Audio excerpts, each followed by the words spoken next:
Oh, good day, family. Good day in gratitude. As you know, I'm just trying to separate everything and get it where it's supposed to be. I can have it with me. I'm just so grateful to be alive. So grateful to be, concerned about my people.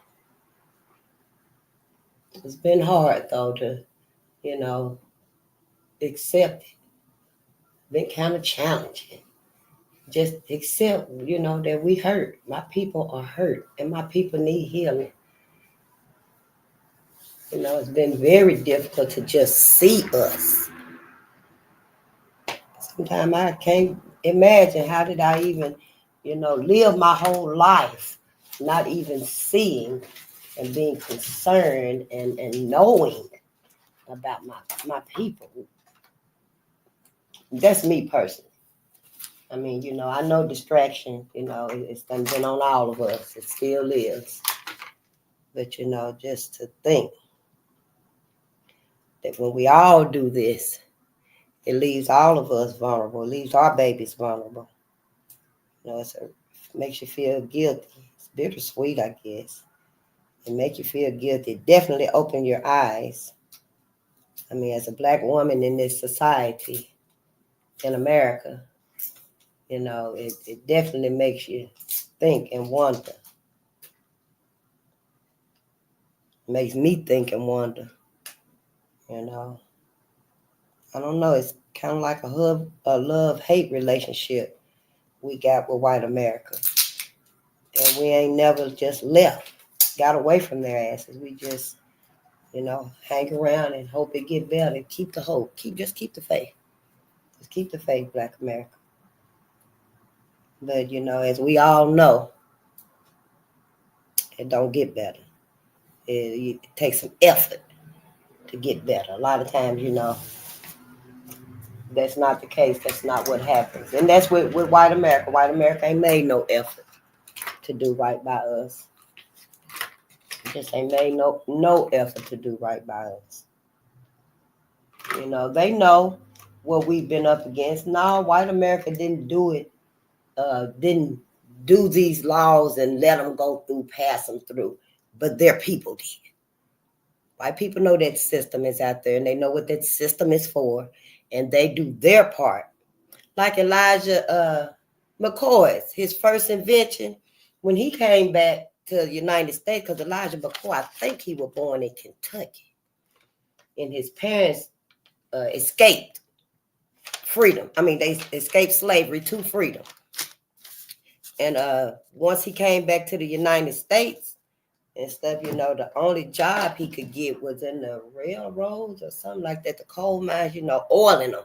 We talked about it before, oiling the railroads and stuff. Where is it at?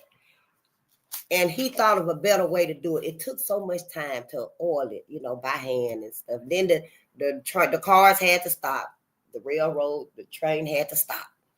But he came up with the drip cup. And it made it so much easier. The train didn't even have to stop. The locomotive didn't even have to stop. Just keep going right on through. Choo, choo, choo, choo, choo, choo. And it's dripping. It's dripping the oil where it needs to be so it can still be smoothly, going along and stuff. Elijah McCoy, that's when, he invented the other tools and stuff. And they like, if you want the best of the best of the best, you get McCoy. Yeah, when you want the best, you get McCoy. The real McCoy. That's what they called him and stuff. We so just awesome to me. Yes, it don't take much, as you can tell. It do not take much for me, because, see, we resonate with me. Even in all my decades of, just being blindly living, thinking we fucked up. We fucked up, and that's how it is. We should have finished school. We should have graduated. Shouldn't have had babies early.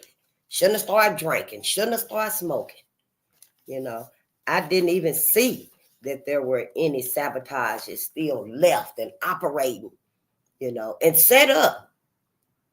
We can look at our family right now. Some of our children, our young adults.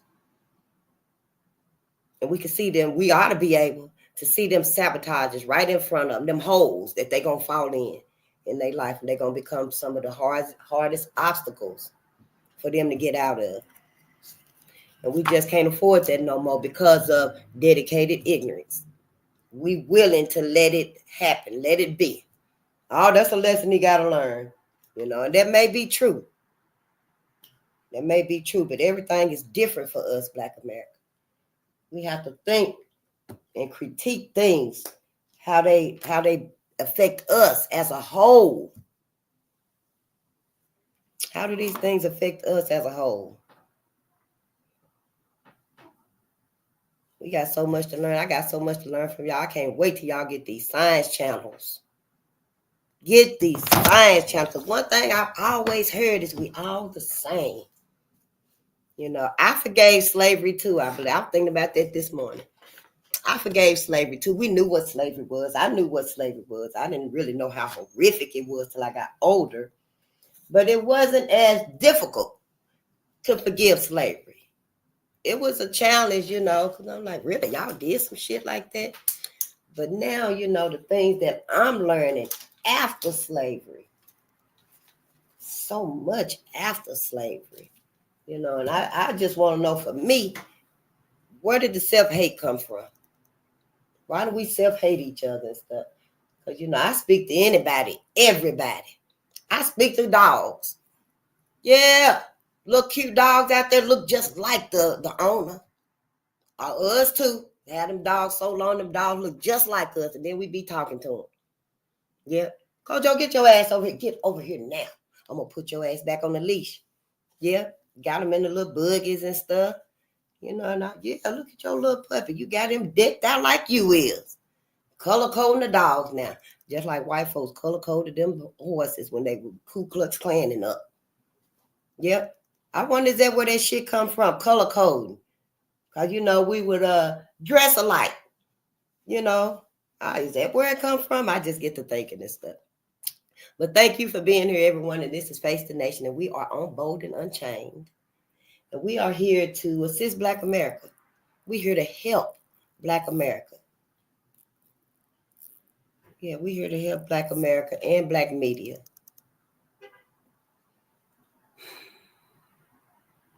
Black America is surviving and living, and it's so much on us. That's why they say the world on our shoulders.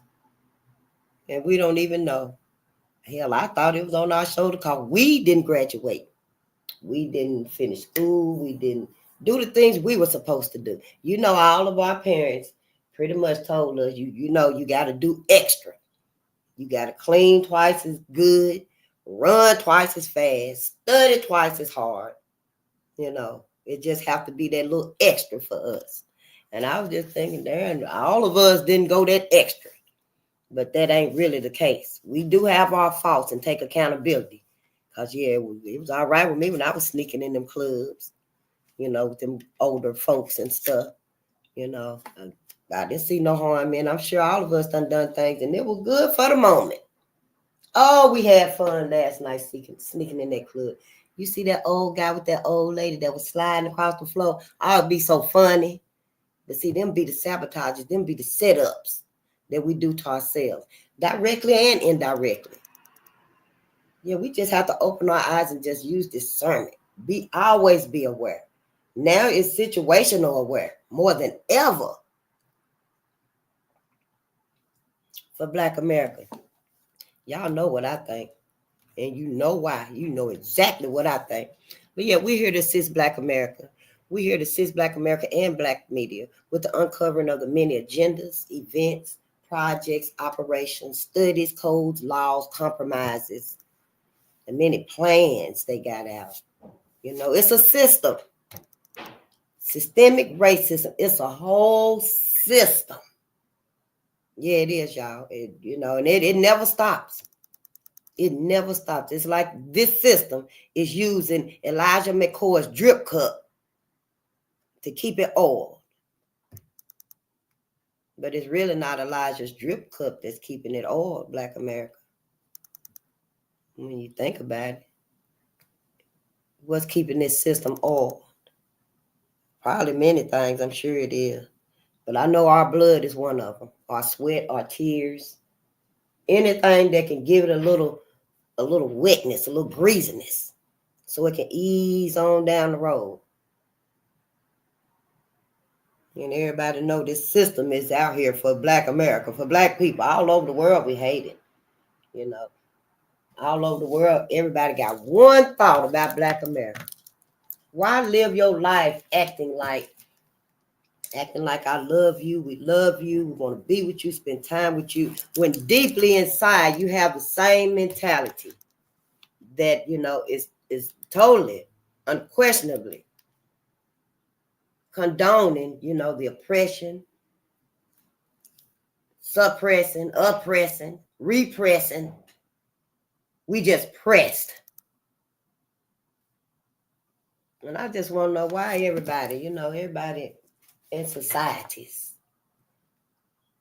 show this love and act like and proclaim this love for Black America when I'm seeing everything that say no. Where is the love? That's what I'm seeing. But yeah, so we're here to expose all of that. We're here to uncover it and condemn it. Yeah, we ain't finna condone none of it. Not here. It's gonna be real easy for you to know if you in the right place. I guess I'm just getting here, so bear with me. I thank y'all for your presence and your patience. And I thank my ancestors foremost for getting me here. Y'all did do some prompting though. We are out there on YouTube, Instagram, TikTok, the other channels. I don't know too much about them other channels and stuff.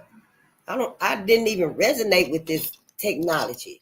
And I still don't. But I know, Black America, if we don't get into this technology, AI, the evolution, we're going to be left behind even more than ever. It's like everybody else going to be, in the world, living, building, growing. And they're going to keep us on the plantation. Really, we ain't went so far since we left slavery physically. Since we physically walked off them plantations, we ain't went no further than the front yard. We ain't went no farther than the front yard for everything that we have gained, for how much time that has passed. That's to me. That is to me. Because see, all of the ones that, our success stories, our actors, I'm appreciative. The little bit that I am is because it gave us our lawyers, our scientists, our doctors, those that did use the education system to better their people. So yeah, I do feel some appreciation. Oh, I do feel some appreciation. But I feel like those many that succeeded, but they condoned the other side. They condoned the system. I feel like we ain't went no further than the front yard. Our ancestors that did create and stuff, that did create for us, we still using their contributions today. In the new world that they building up now, ain't no need in lying and pretending like it ain't coming and stuff, because everybody done seen them huge chandeliers. That's what I call them. Because people still be like, what are you talking about, chandelier? You see that big, huge ass chandelier over there behind that school, behind them old folks' home. They got them everywhere. So, when I first started talking about them, like on my old page, people said we didn't know they probably didn't. Because, they started putting them damn things up during the lockdown. We come out and there it is, just a huge, so big. And they got them everywhere, but that's not the end of it.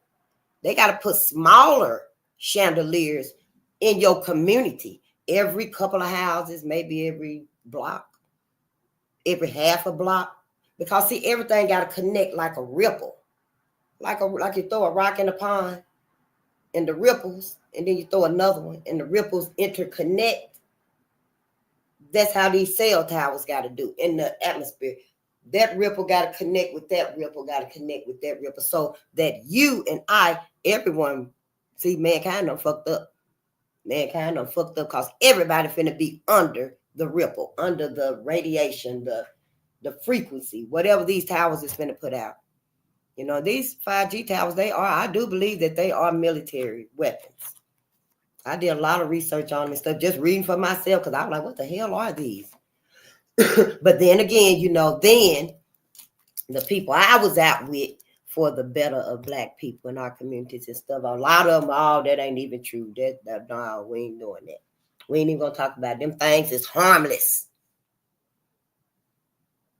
They're gonna give us what they did. Everybody was saying, we're gonna be able to download a movie in 0.3 seconds. Still ain't reading. For us, that's what it means. We still ain't reading. Why we need a movie in 3 seconds? We already watching TV enough. We already not in nature. We're already blinded to everything that's going on because we stuck in the TV with them lies and them manipulations. For Black people, we go along with everything people decide. Everything people decide and want to do, we act like, oh yeah, we moving along, we coming up. But none of them things, hardly any of them things, are for Black America's benefit.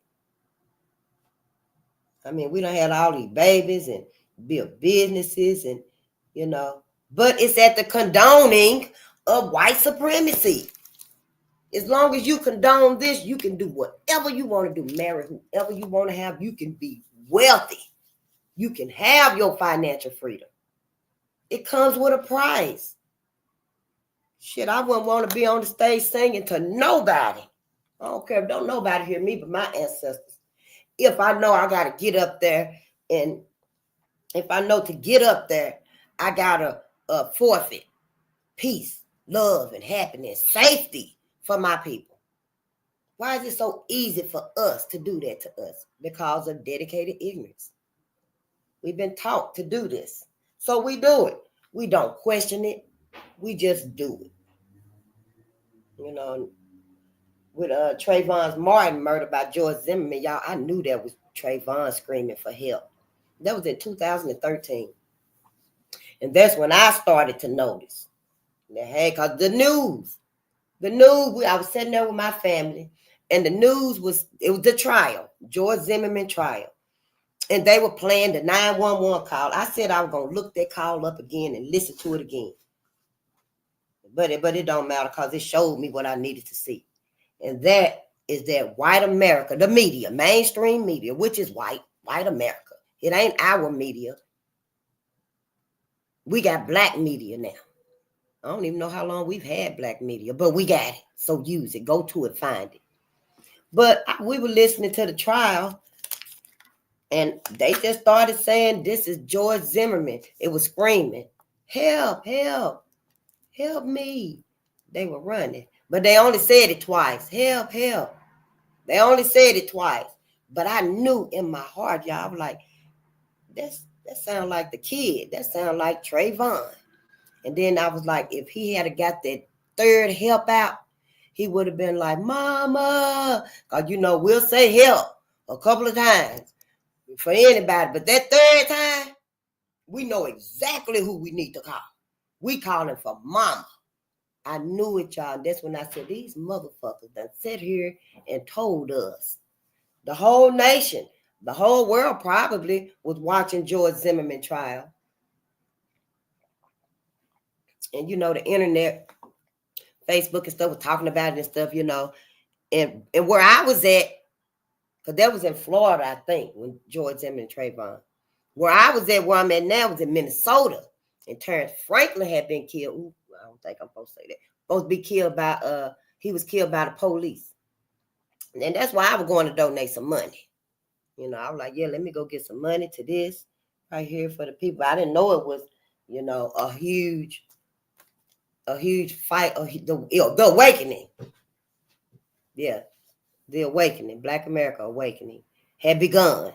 For me anyway, because that's when I started to notice everything. And then I went and donated to it, y'all. Just go donate, get to know those in your community and stuff that's fighting for Black America, specifically us. Start where you may. Just start wherever you can, because, and ask your ancestors. They'll put you on the right path. They'll put you on the right path. That's why I'm here with y'all instead of, on the other side, because I would have been with everybody else thinking that they for us, and that's where the power is, because they can get into places, they can make things happen. Don't nobody question them. Don't nobody ask them what's your motive. Why you doing this, white girl, white lady? They don't get them kind of questions and stuff. It's like they can just walk right on in with a whole purse full of ammunition or whatever. Books, I mean. A whole passer full of books. Just walk right on in. Nobody say a word, but black woman let me do it and stuff, so I'm just thankful, grateful that I'm where I'm supposed to be, talking to my people. And if any other people is in here and stuff at any time, you probably want to be quiet, because I want to know what did your people do to my people, to everybody that made my people hate themselves. Self-hate, that's what we know it as, but it's called dedicated ignorance. Brother, Pastor, Reverend, Dr. Ray Hagins, he coined it. I should have wrote the year down. But he coined it probably a couple of decades ago, maybe 1980s, I guess. We'll look it up. Somebody look it up, put it in the chat if you want to. But Dr. Ray Hagins did it. He the one that coined it as dedicated ignorance. Because we're dedicated, we're willing to be ignorant, to not learn about the people that's always studying us. They even gotta keep studying us for reparations. Reparations. You know what you did. We haven't had any therapy, anything to address this trauma. I was just reading about it in Tulsa. I was looking through my notes and stuff, because when I come on, I'm probably looking, trying to put stuff together. But we got to learn. We got to learn how to do this efficiently, effectively for us. Even if it is challenging. Even if it is make you want to just pull your hair out. Don't pull your hair out, Sweep the floor or something. Put on a song. Sing anything, but don't give up. We can't give up. We cannot give up. We give up, what's going to happen to our babies, y'all? It's so big and stuff, but white America did all of this, and everybody else did all of this. And it just make me feel everybody done manipulated us. They done insulted our intelligence, done misused our forgiveness. We done procreated, had babies, many, many babies. We should have been keeping our money and our seed. Egg, seed, we should have been keeping everything to ourselves. And we're going to start today. Start today, if you can. If you can. Yeah, I know, Kevin. We terrified to speak up for us. We are terrified. I don't know, maybe y'all is the people that, successful people, I would say, that made it.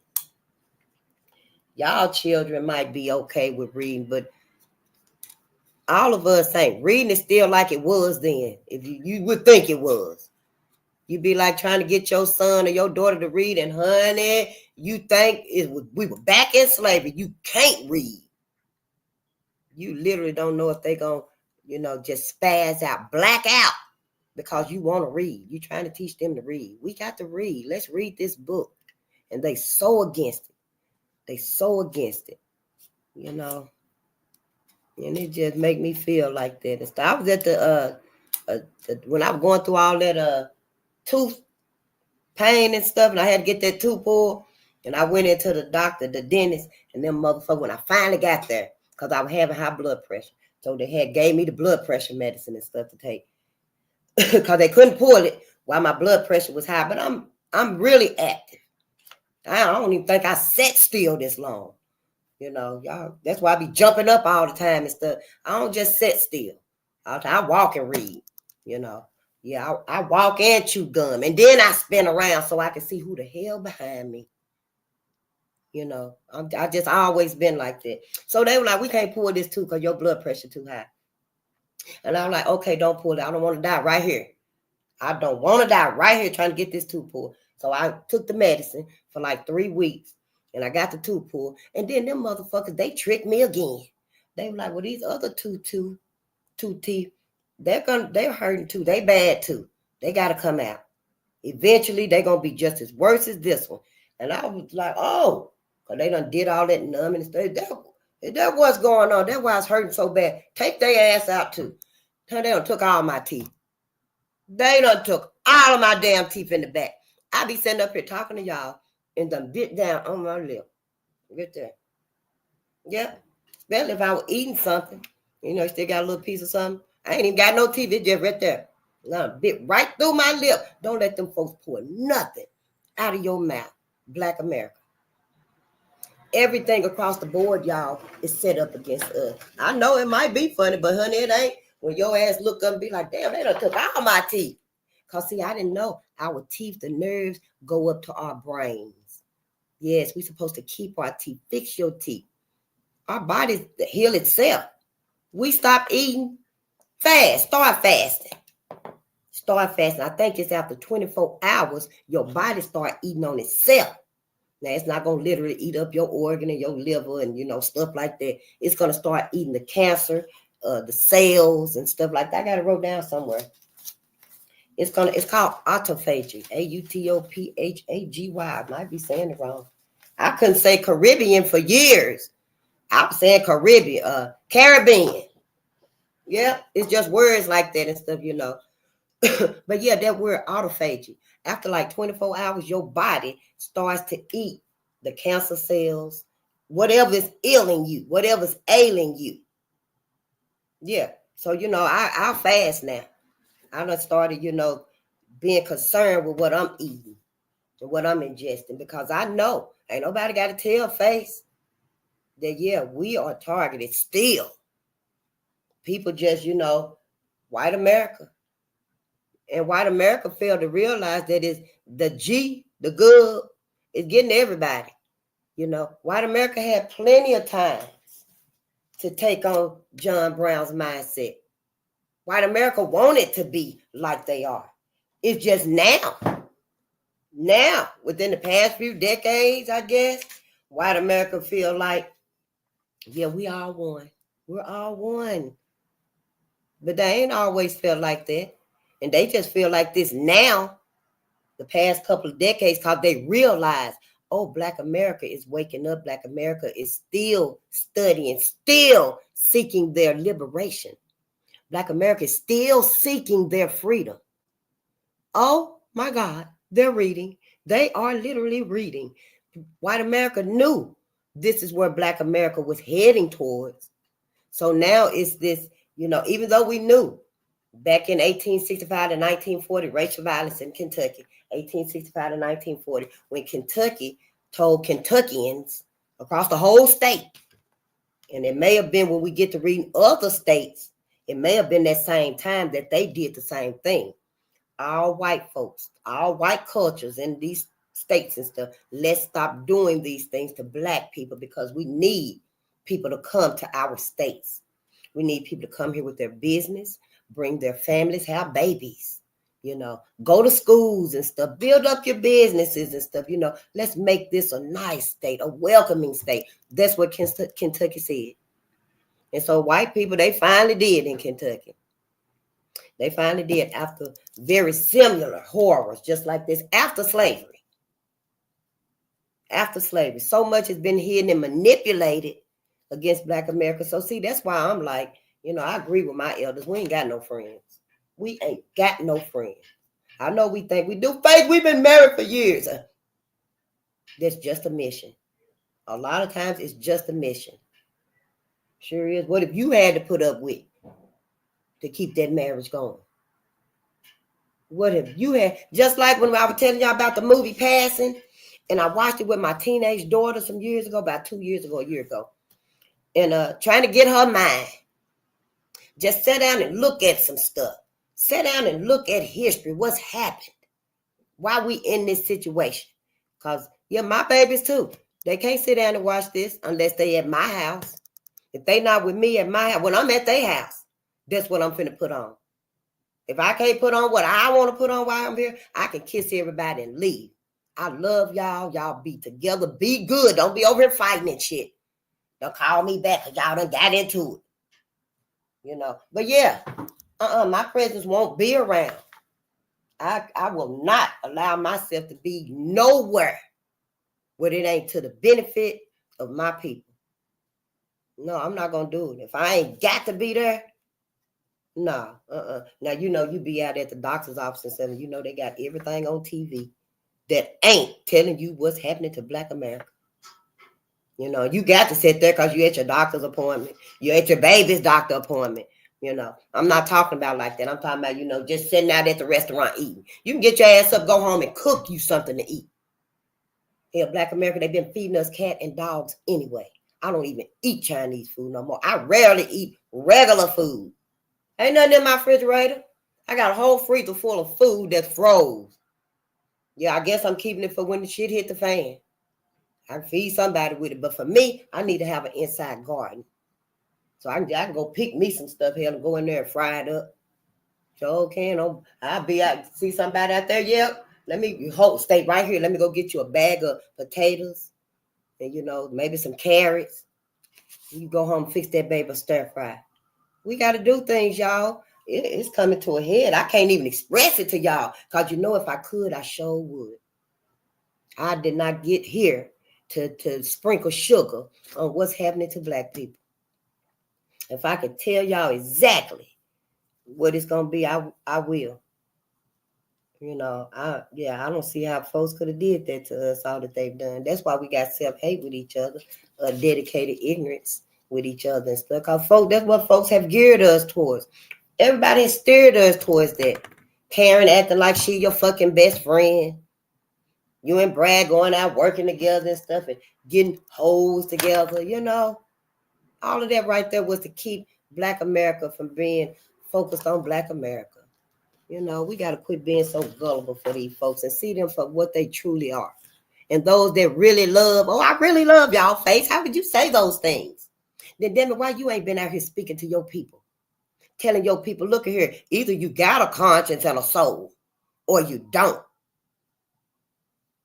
Now, you know, I know, Sabrina, you really love your Black man. I know you feel it every time you see him, every time you smell it. He smells just like Polo. That's about the only me and Cologne I recognize. But you know, it's a lot of them out there with that gray flannel and stuff. Yeah, they love y'all. Till the white man say, well, we can stop all of that now. We got them where we want them. We got them where we want them. Sabrina, you come on over here. Karen gonna be running. Karen gonna be running, grabbing your kid. You better get your kids from Karen. And Brad. Here's Sabrina too if she gone over there with him. Because see, Sabrina was supposed to say, I love John Hartfield so much. John Hartfield, the man, the Black man that was lynched. John Hartfield. This right here was all, it was like 4,000 lynches between 1877 and 1950. 2 years before my mama was born. That was public. You know. Sometimes you still seen it, depending on where you was. Because, you know, white folks all over the country didn't stop at the same time. They did not stop the torture and traumatizing of Black America at the same time. But John Hartfield, you know, it was June 1919. During the Red Summer, that's when it happened. And they tied him up. They beat him, tied him up. And they hoisted him on the tree. They cut his fingers off. And all the screaming he was doing and stuff. They probably ran his family out of town and stuff, y'all. It was 10,000 white people came there for his lynching. Yeah, they announced it 5 p.m. sharp. That's what white media did. White newspapers, honey. 2 newspapers, 3 newspapers in one little town, one little city. All of them was embellishing the story. Black man assaulted, killed white woman. He raped her. Oh, she was pregnant with twins. Because they know that right there is what's going to rile up white men and they going to come out, honey, in droves.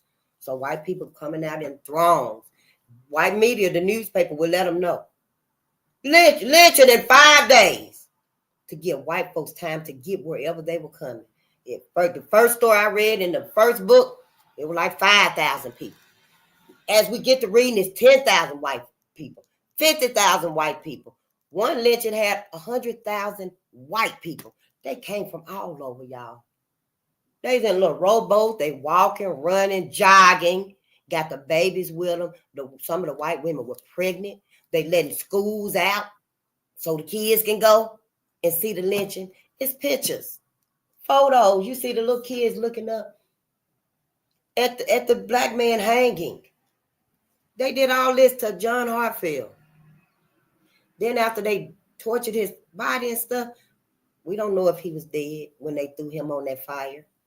White people did all that to his body, going up there cutting his fingers off, his toes, just slicing him, grabbing an ear because they wanted souvenirs. That's what white people did. I know this is lunchtime, but ain't no babies here. We're going to get to our contributors, our saviors. But we need to know why we self-hate each other. We need to know why we hate each other. This happened in 1919. This was after slavery. Jeff Brown bumped into a white woman. They lynched that man so bad. Bumping into a white woman. I think he stumbled or something. And it was just a little bump. You know, he wasn't trying to bump her. Because black men usually would move to the other side of the street. It was law. You see a white woman coming, you move to the other side of the street. Jeff Brown, that's what they did to him. Jesse Thornton, he didn't say yes, sir. And that was in 1940. Didn't say yes, sir, to a white man. Hunted that man down and killed him. 1988, James Beard. That was on my birthday when that happened to him. Caught that ride from them 3 white men down there. It was on Netflix. Jasper, Texas. Yeah, he caught that ride with them, honey. 1988. That's when that happened. 1988. I do believe. I didn't write the year down because I know the story. Yeah.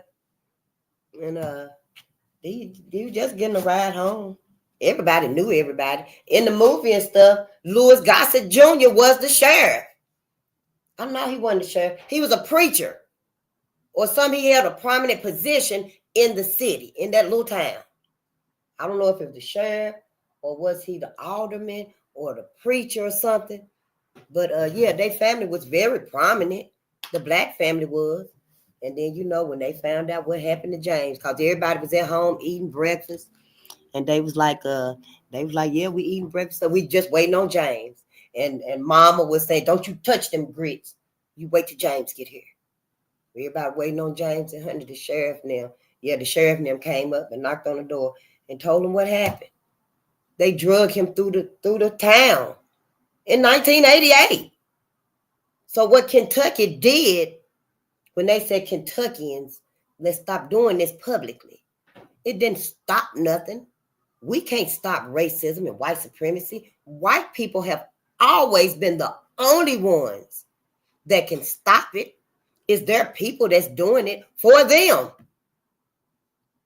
White people could have been sincere many times over throughout this whole thing. But let me get this out the way, because we're not here to talk about, you know, all of that without discussing this right here. Because, you know, I do try to follow the rules that they've set up so that we can talk. They'll shut this whole damn thing out. Then I have to be outside telling everybody that I see of us what's in these books. So see, yeah, let me go and get this out the way. But yeah, we finna discuss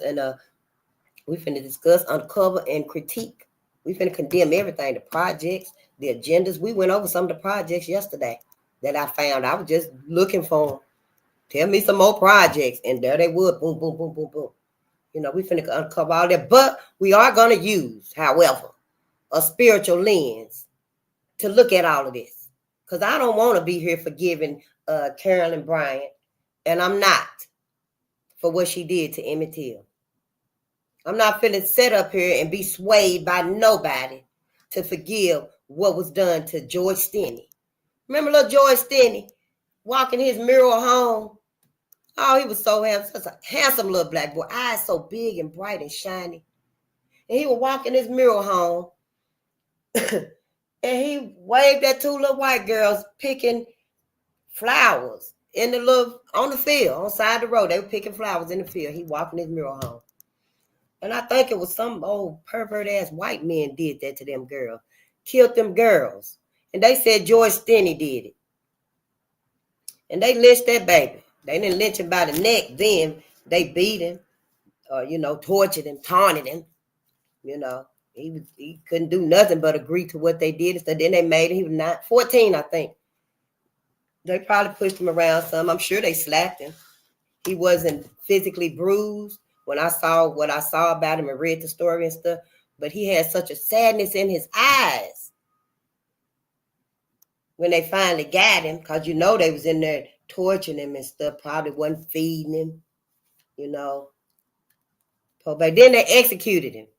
Yep, they put 14-year-old George Stinnett in the execution chair. He was so little, y'all, they had to put his Bible. I think he had his Bible. I can't believe one of them had enough thought and empathy for him to give him their Bible. But they set him on top of that Bible so he could reach the thing where they got to put and hook it on. 14 years old.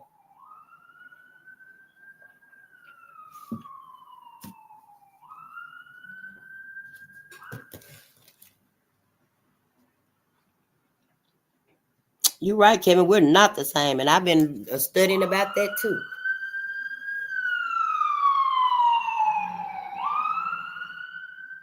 Y'all know when Trump get in and stuff, the regular police supposed to be replaced with the other police.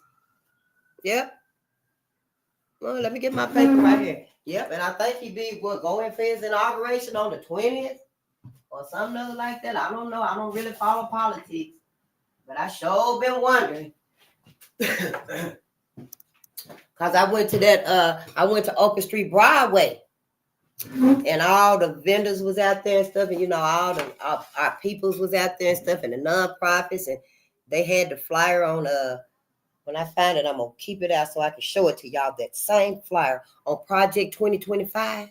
So I got some of the flyers and we're giving them out to our people, honey. We didn't even know what it was. We didn't care what it was. We didn't care what it was gonna cost us.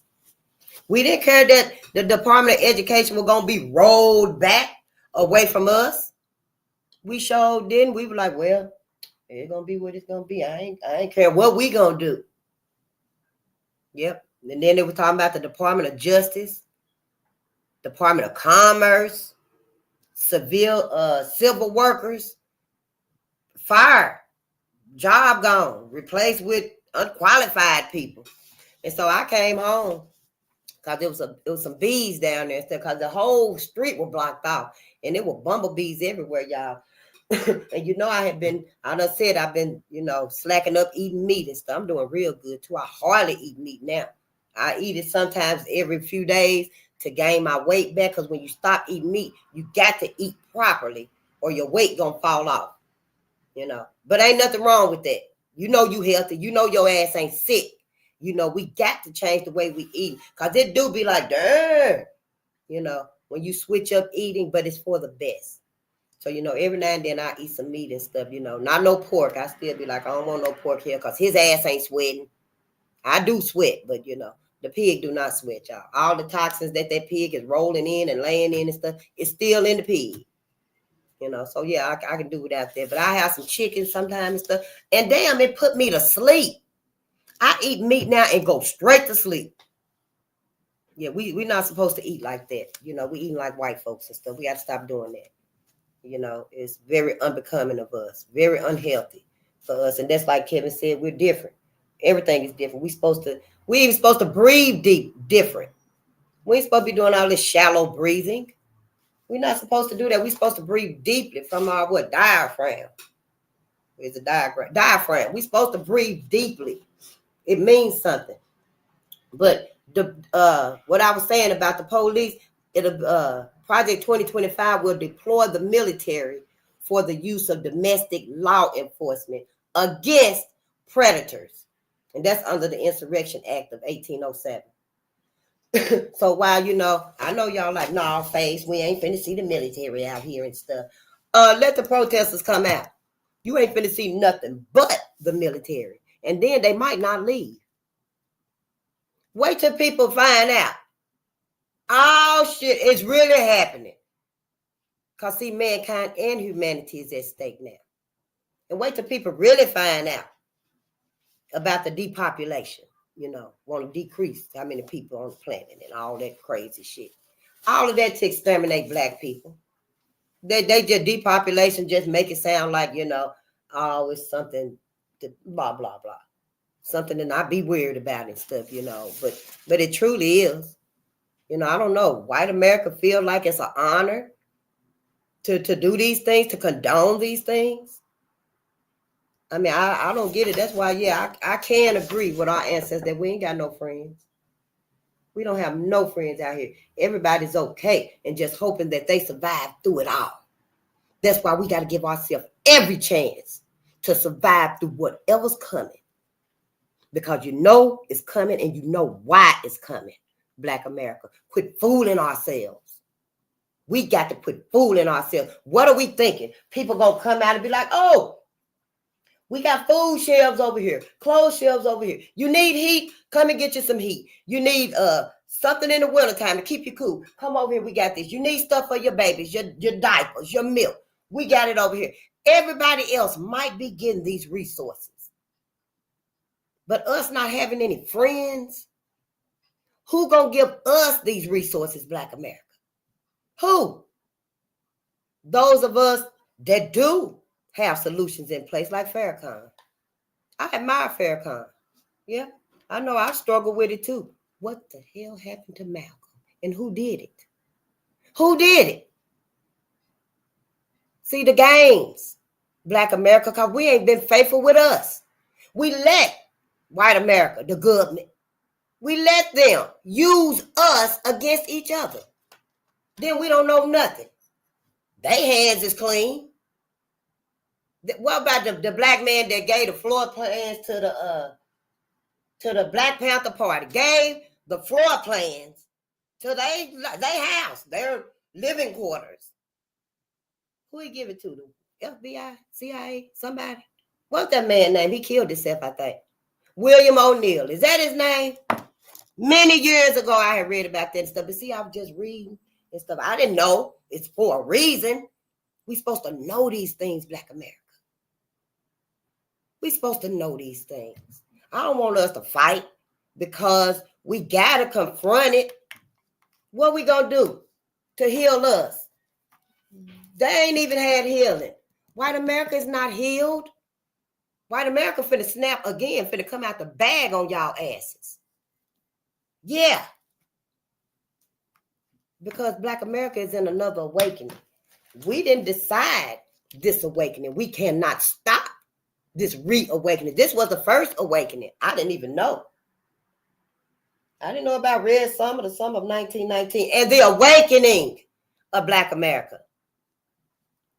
When I did that, when I learned that about, when I realized that about the media, lying saying that there was George Zimmerman screaming for help, I didn't know that they were going to show me so much other injustices and manipulations, just conniving, that ain't never really stopped. Black America, we just stopped looking. That's what we did. Want to be friends. Bringing home Karen, Sabrina, Brad. Bringing all of them home to our great-grandmamas and our great-granddaddies, our uncles, greatest uncles. It was his brother that was lynched. And now he stayed with you because he's an elder now. But he around the same ones that did those things when he was a kid. He ain't had no healing. He ain't had no healing. It just take everything in his heart to just let it be. Let it be, Robert. But his heart's still broken. Our heart's still broken. When do we get some peace? When do we get some healing? Because I don't know about y'all, but no, I'm not finna grow old and live my golden years and still afraid to talk about Black people. Still afraid to keep our own memory and love alive. That's why I came up with Sabrina. We know about Karen. Ain't nobody but the desperate Black man trying to be with Karen motherfucking ass. I mean, shit, you can see her ass coming. Oh, no, we don't want to be with Karen. But it is something out there. Oh, yeah, I can handle her. I can handle Karen. Not even thinking about her. She got Brad behind her. All of them. The brothers, the uncles, the cousins, the old classmates, granddaddy. See, but once we get ourselves in that room, they're like looking at this right here where I got all these notes in and stuff. You see that C right there? And then you see all of that around it. That C be Black people. Done just integrated our whole life Our whole existence is surrounded ourselves, with our natural enemy. You're not my natural enemy, sister. You're not my natural enemy. And I will say, and that wasn't but one Harriet Tubman to come back for it. But we will maybe meet you halfway. When the shit hit the fan, we'd be like, oh, no. Oh, no. Oh, we're going over there and get sister now. No, you better meet halfway. You better meet us halfway because now things have amped up. Yeah, now it ain't no going back and slip back through the trees. Ain't no trees no more. Black America. And then I really been thinking these smart cities, who the hell finna live in them? The smart cities, you can't go nowhere, but like you could be out for 15 minutes. The whole city is 15 minutes long. I'm gonna have to do some more research on it. But I remember when I first heard about it, and I read about it, and it gave me the idea that the city was 15 minutes long. Because it's a smart city. Everything is instant. But it's going to be monitoring everything. These cities are. Yeah, that's a whole new study and stuff, y'all. I'm like, what the hell have we let ourselves get into? Trying to mingle, trying to marry. When we stepped out for them plantations, we should have been getting the hell far away from white America, like we needed to. And then Martin did tell us, I fear I led my people in a burning house. He was talking to us. We just don't know so much. So I came up with, we done started mingling and marrying and stuff. And, and for those of us that get with a Brad or a Sabrina, our elders have to relive that hurt all over again to themselves. We forced that upon them. We go home and meet the white families. They don't tell us. They might look at each other and know that, yeah, that's the same last name of that boy. Remember back in 1919, but they know that look. But they don't tell Sabrina these things, of course. They tell Karen and, and Ken and Brad. They tell them and Barbie. They tell them about the evil things that they've done, why they done them, how fun it was. Because it's just entertainment to them. But they don't tell Sabrina these things. She just know my family's fucked up. They're this, they're that. She know they racist. She know that. And that's her family. She accept them like they are. So when she bring this little black boy home, his name is Jonas Hartfield. Because, see, the family was run out of town in 1919. They was run out. He suffered all of that by himself. John Hartfield, he suffered all of that by himself. After they did that to him when he was dangling, then they took his body and just threw it on top of the fire. He knew. He could see out of his bruised eyes and stuff that they motherfucking asses was building a fire. Who can't see a fire being built? His eyes probably was shut, almost shut, but he could hear the crackling of the fire. Bring me that wood piece over here. Get that kidney. He could hear them building the fire, even if his eyes was beat shut. He knew he was finna experience something even more hurtful and trauma, just painful than what they already did to him. And he endured all that by himself.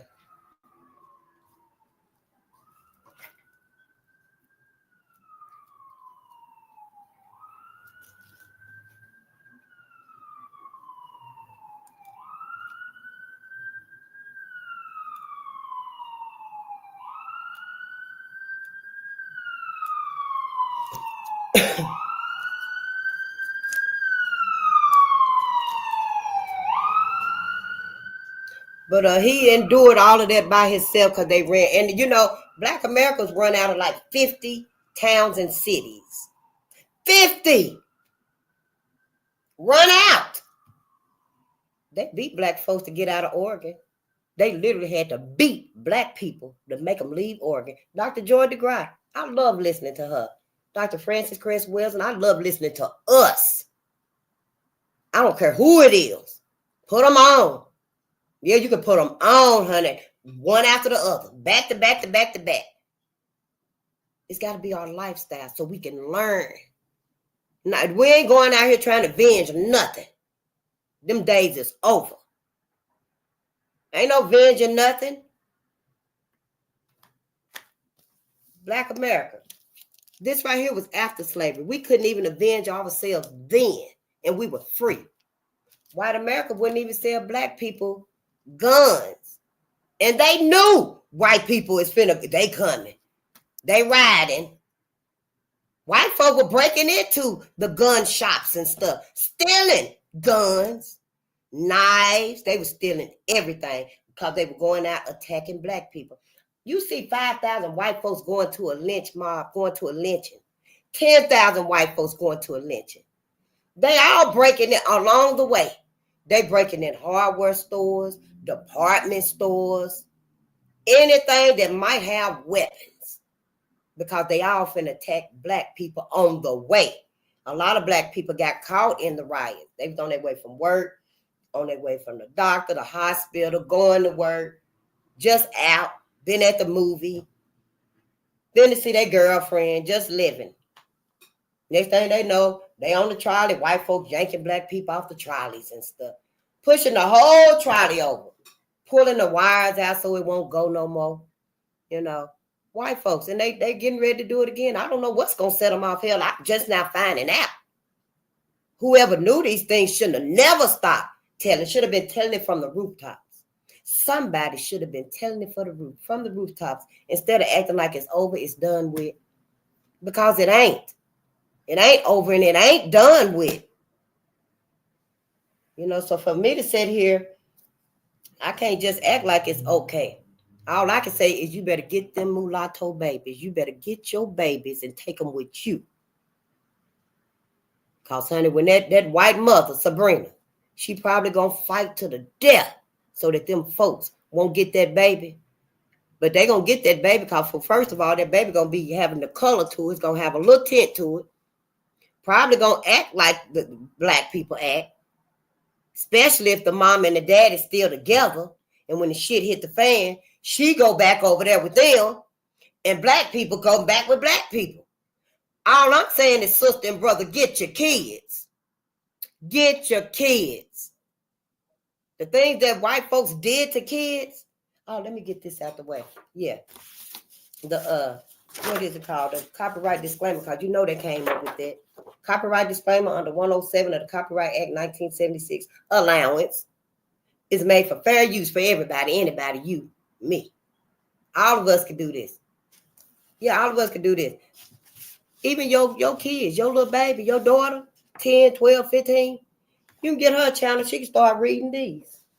Yeah, she can start reading good stuff.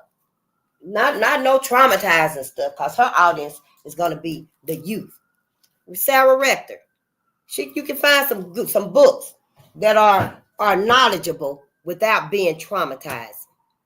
You're going to have to look at the books and decide, critique them, if it's going to be giving them nightmares and stuff, because we don't want to do that to them. We don't want to warp their brains. We just want to wake them up so that we start paying attention to us.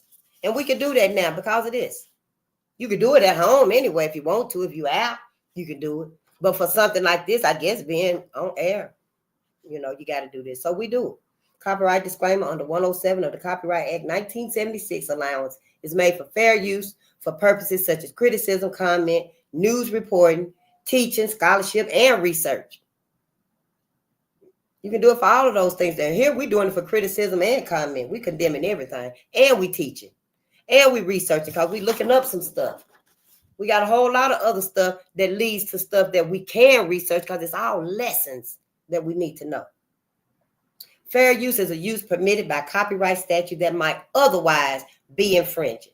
Now, I guess under any other circumstance, it'd be like you infringing. You stealing.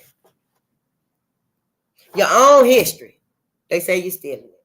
So, you know, for the sake of the sake, we just go ahead and read it. You know, a nonprofit, educational, or personal use tips the balance in favor of fair use. So, yeah, you know, your baby that love history, get them the proper text. Get them the proper text and let them go ahead. You know, we got to start teaching each other.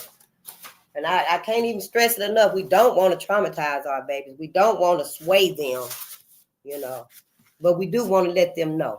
We got to pay attention. We ain't got no problem talking about Tyrone. Don't you take your ass outside of people, Tyrone.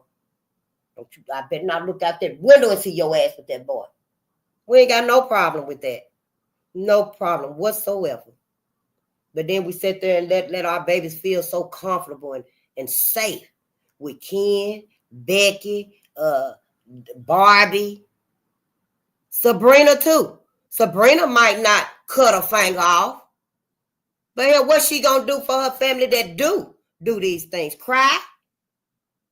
And then go home with them and cry some more. She always heartbroken. Sabrina's always heartbroken. Yeah, she's been that way her whole life.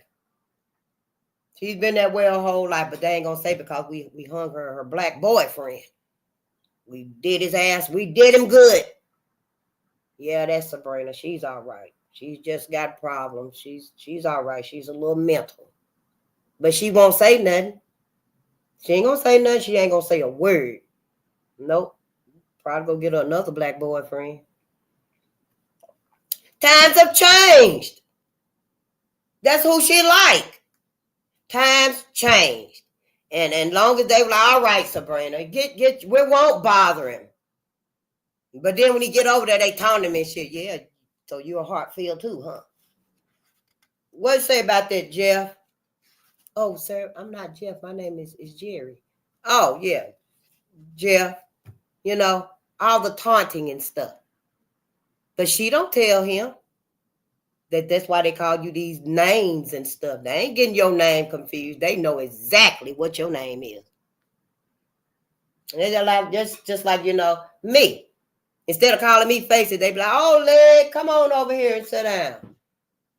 You know, want to call you, hey, Pinky. Remember, they done cut off some black man's pinky. You know, Toto. Oh, Toto, we love you, Toto. It's a group picture. Come on, Toto. They'll cut off a black man's toes. We got to start thinking. That's all I'm saying. I'm just saying, hell, before you go somewhere with Karen, you know, and you let Karen take you on a camping trip, hiking somewhere, just at least know Black America. That's all I'm saying. Shit, hell, you know, don't be the only one. Like Peter Spencer, our brother from Jamaica, I think. I was trying to think of him a couple of weeks ago when we all were talking.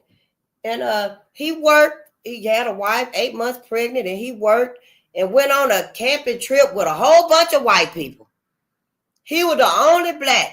And his pregnant wife, she was like 7 months pregnant, getting ready to have the baby. She dropped him off in the middle of nowhere with all these white people. Honey, like 2 o'clock, 3 o'clock in the morning, she get the phone call. Honey, everybody done attacked Peter. Killed that man, shot him 9 times in the back. What could that man have done? And then everybody was saying it was self-defense. We got to be careful. We got to watch ourselves, not just with Tyrone. Because, see, we're not our natural enemy. We got to start teaching each other and talking to each other. I know, sister be like, what the hell you looking at, Faze? What the fuck is you looking at? Oh, I can say, sister, you looked at like Hazel Scott to me. Sister might have looked at like Nina Simone. But just talk to us. Just talk to us. You didn't even have to look like Marianne Anderson. You just put me in the mind of Marianne. You're so graceful. You know, just talk to us. We need to. That's the only way we're going to be able to get through this, to at least start trying to heal us. We ain't had no healing. I want to show this video too right fast. We ain't had no healing. Everybody that keep talking about we got healing and stuff, ain't nobody said black people need healing. Ain't nobody white America for all they love. White folks ain't done nothing. They ain't repented nothing. They have not. Everything they've been building up that we think is for us, all of that shit is against us, y'all. Don't get y'all ass in no damn Tesla car. Because when the shit hit the fan, you know what's going to happen. The Tesla and everything that they done built up is going to be for the benefit of white America, for the white culture. And then all over the world, really, because everybody doing it. You know, that's why black America, your asses should have went farther than the front yard when we got free from slavery. When our ancestors got us free from slavery, they saved us. Oh, our ancestors saved us from slavery, from physical slavery. Now, mental slavery, we still got mental slavery because we ain't never had no healing. Our ancestors didn't have no healing. No, they were just very, very resilient. And it's in us. They were very loyal to each other. It was even after slavery, 1865, 1919, 1921. That wasn't but what, 25, 50, 40 years? I'm thinking it was 25. Y'all got to get y'all math channel and stuff. Come on now. I know somebody's good at math. Somebody's good at science. Cookies, cream, you good at history. Where y'all channels at? We need all of our channels. Now, you know we need more than one school. Yeah, this my school right here. Mary McLeod Bethune, $1.50. She left from down south, went up north with $1.50 to start her school. Now, honey, she got schools and centers, got a statue of her, but she didn't give up. Mary did not give up. She was washing clothes and floors and windows, everything. Picking up little change she seen, but she started her school, Mary McLeod Bethune. You know, we were talking. I said, yeah, they were using them little bitty pencils like the library got. Yeah, I still go to the library and be looking at them pencils and stuff. I might start getting them. No, I'm just joking. I don't steal. But yeah, I don't even really like pencils. I like ink pens. Because I write so much, I need my writing to last. Some of this stuff, y'all, I've been having it for years. Just in bags. So that's why I started putting it up on my walls and stuff. Yeah, I was like, well, it's been in bags for years, but now I take down some pictures. My family know I love you. They know I love. They ain't coming over here anyway because they don't want to sit down and watch Jane Pittman. They don't want to sit down and watch Marva Collins. So, they don't come over that much. But when they do, yeah, we looking at what I want to look at and stuff. That's the only time I can really enforce it is when I'm present. Now, when I'm gone, put on Peppa Pig. You can put on Coco Melon, that big head boss baby. Put on all of them if you want to. But when I'm there, yeah, you need to at least show me that you're trying to learn and do better for my grandbabies and stuff. Hopefully at some point in time, you'll see that my grandbaby, I don't want to watch that shit. I don't want to watch that. But they ain't going to cuss, but yeah. And, we just got to start learning and doing for us and stuff. But let's watch this video right here because we really ain't had no healing. And yeah, religion is causing us mental slavery. We was talking about that. Religion. We're going to get a Bible because I ain't never read it before. Who is that? The Tattler. I ain't never read the Bible before. And I admit that to y'all. I know y'all have. You're so smart and intelligent and you believe, I know. I just ain't never read it before, but we're going to get it and we're going to read it because I want to know about that scripture that we're talking about, slaves, obey your master. Don't you question nothing about what your master got. When he tell you to do this and do that, you go do it. I want to know about the inconsistencies in the Bible. I can believe that, okay, it might be about us, but that ain't who we see. Why they keep starting the sirens up and then they turn it off? Last night they came through here, didn't even have the sirens on. The lights was on. Something going on. We must wake up. But yeah, religion is a whole thing. Religion is one of the facets, one of the areas of life. Neely Fuller said white supremacy covers everything. 24 hours a day is running. And religion, I got religion on here, yeah. It's war, economics, politics, entertainment, religion, sex, education, labor, and law. Every aspect of life, white supremacy controls it. Racism. Yeah, and that's why he said we got to learn. He said, Neely Fuller, he said, because anything you think you know about white supremacy / racism will only confuse you. We got to unlearn everything and relearn what we need to know. But I want us to watch this video right here. Yep. Mm-hmm. Yep, religion. And religion just make us forgive and forget, And for me, I'm not trying to forgive nothing and nobody. Yeah. And I don't believe that Emmett Till is with Carolyn Bryant in heaven. Before we watch this right here. And, me not having read the Bible, I went to church. Yeah, we all went to church. sometimes 3-4 times a week. Just spend our whole life in church, and that's fine. Because church was good for us. Church was our sanctuary. Of course, white folks done destroyed that too.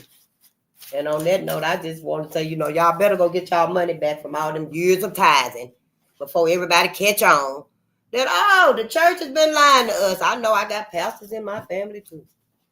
Yeah. But even they not telling us the truth. I did see a video of Farrakhan. I'll share it at some point. That it said it. Black folks, you are God. It said it. And I was just like, because I've been saying it for a while now. Why don't they just come out and say it? The cosmos manifested the black man and the black woman. There. I said it. The cosmos manifested the black man and the black woman. I know what the Bible said, that it was a Big Bang theory and God put one here and one there. But see, the cosmos, it's been forever up there. We don't even know, maybe the black man and the black woman manifested the cosmos. See, when you start thinking this stuff, you all outside of the box. Yeah, anything is possible. We can't just keep thinking like white folks told us to think. I don't anyway. So I believe that the cosmos did. The cosmos is giving birth. It's birthing stars, planets, rainbows, storms. We ain't got no storms here that we can see. I don't see no storms out there. But behind the clouds, up in the sky, the ethers, storms are happening. Lightning. See, the universe is alive. It's giving birth. So when it did manifest, it manifested the black man, the black woman. We say the black man initially first. We always say the black man first or the man first, because this is a patriarchal, if I'm saying it right, this is a patriarchal system. So see, they put the man first. See, but it's actually the woman who gives birth, So I'm like, the woman is really who's first. But, I digress.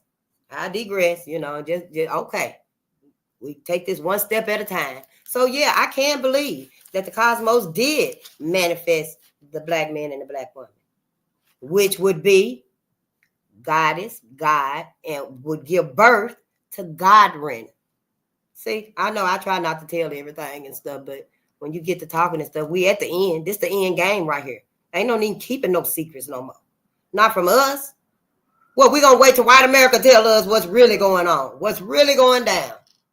Y'all want to wait till white America tell y'all what's finna happen instead of us telling each other something's going on. See, that's why white folks said that black America got draped on you. Because you crazy as hell to want to leave slavery. Why would you escape and go out there into the yonder? Why would you want to escape, Toby, and go out there into the yonder? What's out there for you? But Toby kept trying to escape and escape and escape. Black people have always tried to escape. We'll get into that and stuff. We love talking about us escaping. Henry Box Brown mailed himself in a box. He crouched down and his friends nailed him up in a box. Now, Charles Nails, he escaped slavery. Harriet Tubman found her on one of her trips visiting her cousin. And honey, his master found out where he was, and they sent some people to get him. And Harriet was there. That's why I said Harriet saved more than 300. Harriet saved more than 300. Wherever Harriet was at, it was the right time. Wherever she was at, it was the right time. And honey, while Harriet was there visiting, Harriet saved him. And his name was Charles Nails, Nailles. Now, we remember his name because we remember him. We're trying to remember everybody. Henry Box Brown nailed himself in the box. His friends nailed him in the box. We call him Box. That's what they called him. When he got where he was going, and they unboxed it because they had that fragile this side up. So he was always upright. He wasn't flipped over and stuff. He was always upright. He just had some little crackers, some little bread, and a little flask of water. And honey, when they opened him up and he popped out, a black man, he was alive, he was healthy, he was well, and he was safe. He was free. So Henry Box Brown. Now Charles Nails, they kept trying to nail him down because they'll get him. The white folks had him, and black folks went along. Some white folks too. Some white folks helped too. Went along and got him right back. Then the white folks would get him again, and the black folks would come along and get him right back. They kept trying to nail him. They had to get him and take him back to the master. down south, because the master down south done told everybody. We know where Charles Nails at, all his mama and daddy, his siblings. The rest of the plantation was so weary and sick. Just thinking about it. Oh, Lord, they're going to get nails. Have they got nails yet? We haven't heard word yet. Where is Nails? What's happened to Nails? To Charles. But see, they didn't bring him back because the people where he was at was like, no, he ain't going back. Black people like, we ain't sending him back. They even wanted to pay for his freedom. But the master said, nope, we want him back. And see, he done told the other slaves, when I get that nigger, or what I'm going to do to him, what I'm going to make you do to him. Yeah. So all the people were like, well, shit, fuck it. We getting a lawyer. So they got a lawyer where they was at, and they had to have that trial before they sent him, back down south and stuff.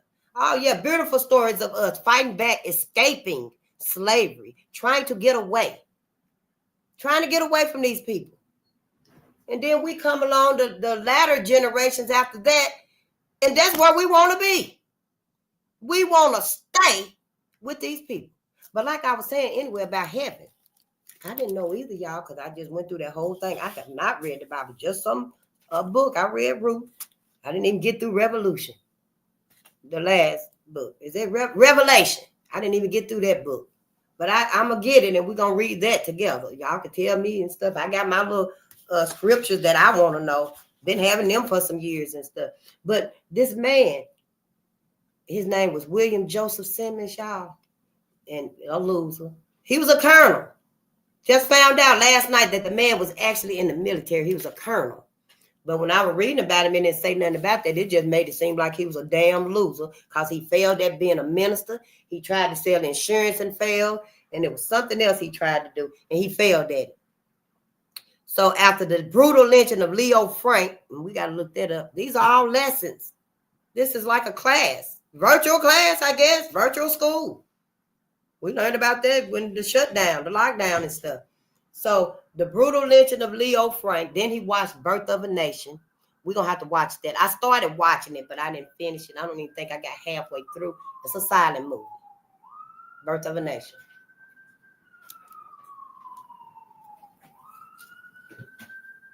Oh, hey.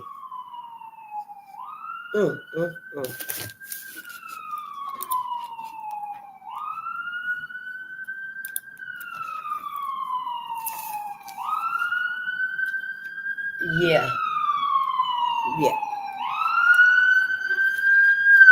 I know I keep getting this train.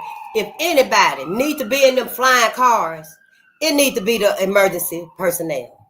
It needs to be the emergency vehicles that need to be flying. If they want to be like Fifth Element with flying cars and robots and taking us into a futuristic world, then the ambulance need to be where they can get where they going without having to stop for traffic, and all of that.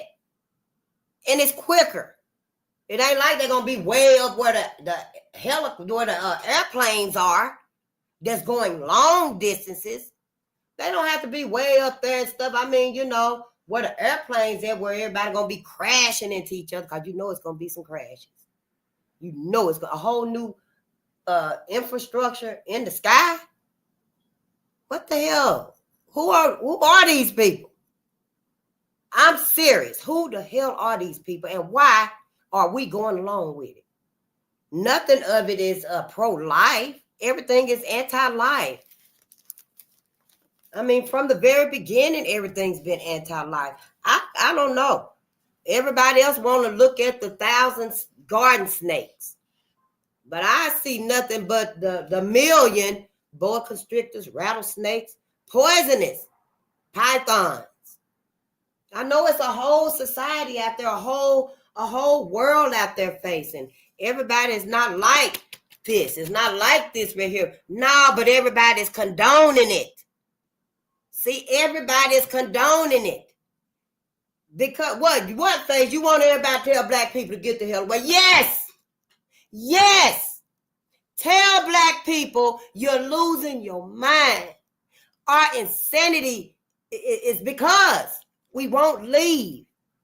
That's all everybody got to do is tell Black America, go. Get away. Do for yourself. Go build by yourself. Get from under white America. So yeah, I feel like everybody, I don't care how sweet they are, I don't care if they are doing this. They can be reading the same chapter I'm reading. But they ain't telling Black America, get away from under white America. Cut off everything. Keep your money and your sperm. Keep your money and your seed. Because they trying to exterminate us. We ain't trying to exterminate nobody. But this man right here, I want to know about religion. I ain't never read the book. Maybe that's why it's easier for me to not be like, oh yeah, I forgive and forget. Maybe that's why. I should have told my mom I didn't want to go to school either because I ended up quitting in 11th grade. But this man right here said he revived the KKK, y'all, in 1915. Because after the lynching and after the birth of a nation, he had a vision. He said his was a spiritual vision. And that's a lie. Because we looking through a spiritual vision. We looking through a spiritual vision, not religious. We looking through a spiritual vision of loyalty and faith. Who are we loyal to? We looking through a spiritual vision of resilience. All that our ancestors endured, and they still come out and made and invented us, created us. Many inventions that the whole world still using right today. Right today. Some of us can't even use it. But everybody else damn sure using it. We can't even get a hold of it because everybody else got it. Some of them got it and keeping it from us. Yeah. Some of them got what was made, created for us and keeping it for themselves. Maybe it's because Black people like, oh, we forgive y'all. We all one. Maybe it's because our ancestors and all they creating and stuff, we all so forgiving and harmonious. You know, we so loving and nurturing. And some of our ancestors that created stuff would say, this is for everybody. Some of them was specifically for my people. You know, but whatever the reason and stuff, it took us away from us. It took us away from caring for us. So this man right here, yeah, he created the KKK, honey, on Thanksgiving. It says it right here. Let me go back so I can read it to y'all because it's in the book. And this is the book, Red Summer. This was the first book we read. I know. Hell, I'd have been reading y'all ass Helen Keller. We'd have been sitting here reading Helen Keller. Yeah. And that would have taught y'all to forget. Let's forget. Let's forget and forgive. You know, let's forgive them. Let's have pity on them. You know, and we do have pity on folks, but not at our expense. I read that book to my grandbabies. Yeah, Helen Keller is a good book, a good movie. It's worthy, but it ain't worthy over this. You know, I don't want my babies to go out and hurt nobody. I don't want none of our babies to go out and hurt nobody because we ain't got to do that. All of this will be taken care of by the cosmos and Mother Gaia. We ain't even got to do nothing. That's why this new awakening is happening. Because the cosmos know we fucked up. That's why right here, we only concerned about Black America's well-being, welfare, and sanity. Everybody else got this mentality. Everybody else chose this mentality. That's why everybody feel the same way they do about us. They content with us having this self-hate, this dedicated ignorance. Everybody is content with that. But what they fail to realize is mankind is at stake too. Humanity and mankind is in danger. Yeah, everybody finna motherfucking die. Yeah, everybody finna die. It's true. Some people gonna live and some people ain't. It's true. This robotic world that's coming out here, it's gonna be focusing on you, Black America. It's gonna be recording you, videotaping you, getting your heart rate and probably even your thoughts, your temperature. It's gonna be doing all of that to you, Black America. Now, Sabrina that's beside you, holding your hand, it ain't gonna really focus on her, pick up nothing about her. You know, it's gonna be a whole new world out here. So we got to start waking up and letting our babies wake up, because our babies are the ones that's gonna supply us with the resources, the tools that we can use going into the new world order. Because I just want to know, for you to ask them babies and stuff when we get to teaching them and stuff. So we ain't got long, so here up and start. And ask them, how we gonna get y'all out of them Tesla cars, Black America?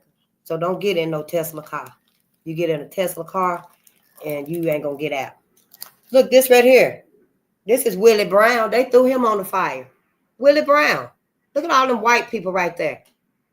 They go to church and get out of church.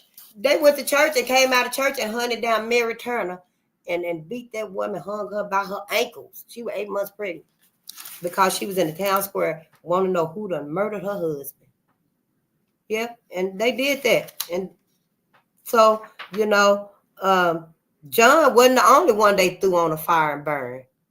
They dismembered black men. We got a list of black women that they've done this to.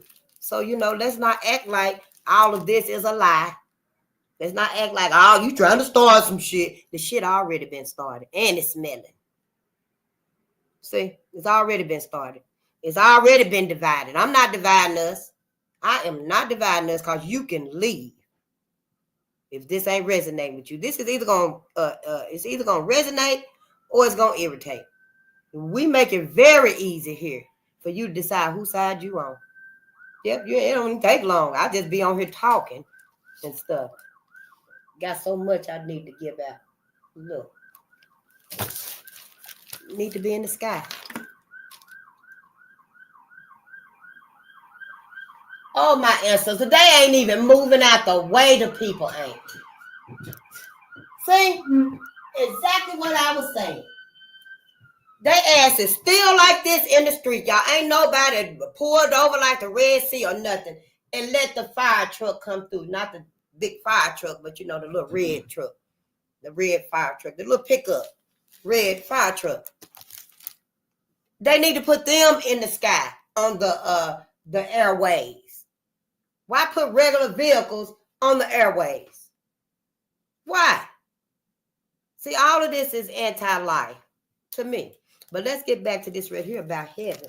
Because the religion, it really just, I'd be like, whoa, I'm so glad. And I'm glad that I wasn't taught to forgive and forget. Not me. No, not me. From where I'm from, I still, right to this day from where I'm from, and I ain't been there either. And I don't want to go because when I do, I'm taking every ancestor in this book and they were in the next one with me. But to even think that we still around these same people in these same towns, like Oregon. White folks beat black people to make them leave Oregon. They tell you they passed a law. You got to be gone in 30 days. If you ain't gone in 30 days and we come back, you get 10 lashes. We going to lash your ass 10 times. We come back in 2 days. You still here, you getting 5 more lashes. Why black folks were still there? Why was black folks still there in Oregon? Why would black folks move back to Oregon knowing them same families, a lot of them is still there? Yeah, that was his great-great-grandmama that did that shit. Oh, now the great-great-great-grandson is just, I'm so sorry, we forgiving this stuff. Oh, you say you forgiving. We ain't seen no repentance. We ain't seen no repayment. See, black man, that's what religion does to me as far as I'm concerned. Religion, it makes us forgive to the point where white people ain't even ask for forgiveness. We forgive them before they even say, will you? They don't even look like they finna ask for forgiveness. Them men that hunted down Ahmaud Arbery, them 3 men, Michael, Gregory, they had some funny names and stuff. You know what I'm talking about? Some years ago, he was jogging. And they was all on the phone and stuff. Oh, he's coming your way. He's coming your way. You see him yet? Oh, he's jogging. He's on the road. And when he got to that one street, Michael Gregory or something like that, when he got to that street, they jumped in their pickup trucks and they were behind him. Somebody up the street got in their pickup truck and they was in front of him. So they corralled him. They blocked him in. But see, soon as they got out of their trucks, Ahmaud knew that they were finna attack him. He probably had seen them looking out the windows at him.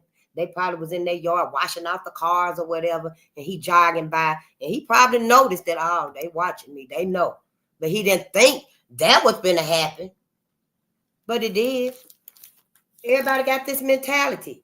And only a few of them resisted. Make me think, hell, is it an honor to white America to be like this? Because if it was an honor, why the hell are you hiding it? Why are you keeping it hidden? Like you really got some big scheme going on. And then you're going to pop up one day and say, oh, it was the mission. Black man, black woman, it was the mission. Those were my duties. And I was just following orders to get you here and to have all these babies. What is the new slavery behind the new world order and stuff? If we are really re-enslaved, how's that going to work? The white woman going to come in and say, oh, you're not the missus. You're not the missus. I'm the missus. You and these babies, these mulattoes are really the help. How is all that supposed to work? Are we supposed to be behind the metal internment camps or the metal camps and stuff? Or the robots and the robotic dolls just going to hold us hostage somewhere? I have no idea. But I know, honey, I ain't in the forgiving mood. I'm not. But anyway, what he said was, so, he formed a group in response to a spiritual vision of robed horsemen galloping across the sky. Robed horsemen. Who do we know that's got on robes riding on horses? Riding on horses. Ain't nobody been riding on horses in a robe but white people. White people. Every cowboy you done ever heard of, every person you done ever heard of on a horse got on regular clothes or cowgirl gear. So you know who he talking about is riding on these horses. Galloping across the sky. Yeah, galloping in the sky. Followed by a vision of a map of the United States. Black America. Black America. So if these men riding these horses in the KKK, outfit and stuff. The horse even got on the damn KKK outfit. They made them for the horses too. When we see the carnivals and parades, and we think that it's just, oh, that's nice. Wow, that was very creative. Hell, I'm beginning to wonder, shit, I'm soon to stop the whole parade. Hold up. Wait a minute. Your horse got on the same outfit you got on? We got to start just thinking, hell, everybody wrong. So what if it's a little out in left field? So what? You thinking, Black America. So anyway, he done formed the KKK shortly after seeing the birth of a nation and hearing news of the notorious lynching of Leo Frank outside of Atlanta, Georgia. Outside of Atlanta. Then on Thanksgiving night in 1915, him and 15 friends, honey, done hiked up to Stone Mountain, east of the city, and held a ceremony where his ass done made a speech. He done wrote a speech to Christian, the reviving of the KKK. Yes, he did, honey. So I'm kind of like, who lying about religion? Who lying about heaven? Who's really lying about heaven? Because black people, Black America, you telling us to go to heaven. And we already I seen when I was a little bitty girl talking about the pearly white gates. The pearly white gates of heaven will receive everyone. We even used to color it. The heaven, the gates, and then there was the white man standing there, and you color him with the gray beard and stuff. He wasn't never black. I probably colored him black. Probably got in trouble. Probably got in trouble for coloring it black. See, it's all a mind game. It's all about manipulation, reverse psychology, telling you were crazy to escape slavery. So you'll stay.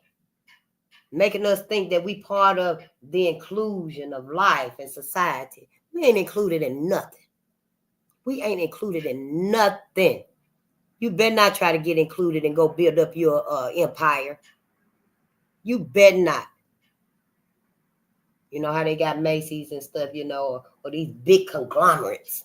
And you go build up one like Blacey's, or something like that. And it becomes so big and huge.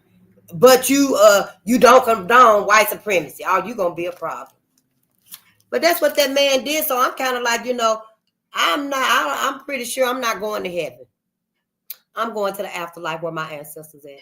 And I advise Black America to rethink this whole thing. Just rethink everything. Do your, what they call, due diligence.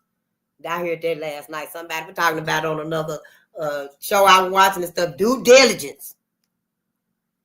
Yes, you got to start researching and learning. It says it right there. You can research and come and tell us.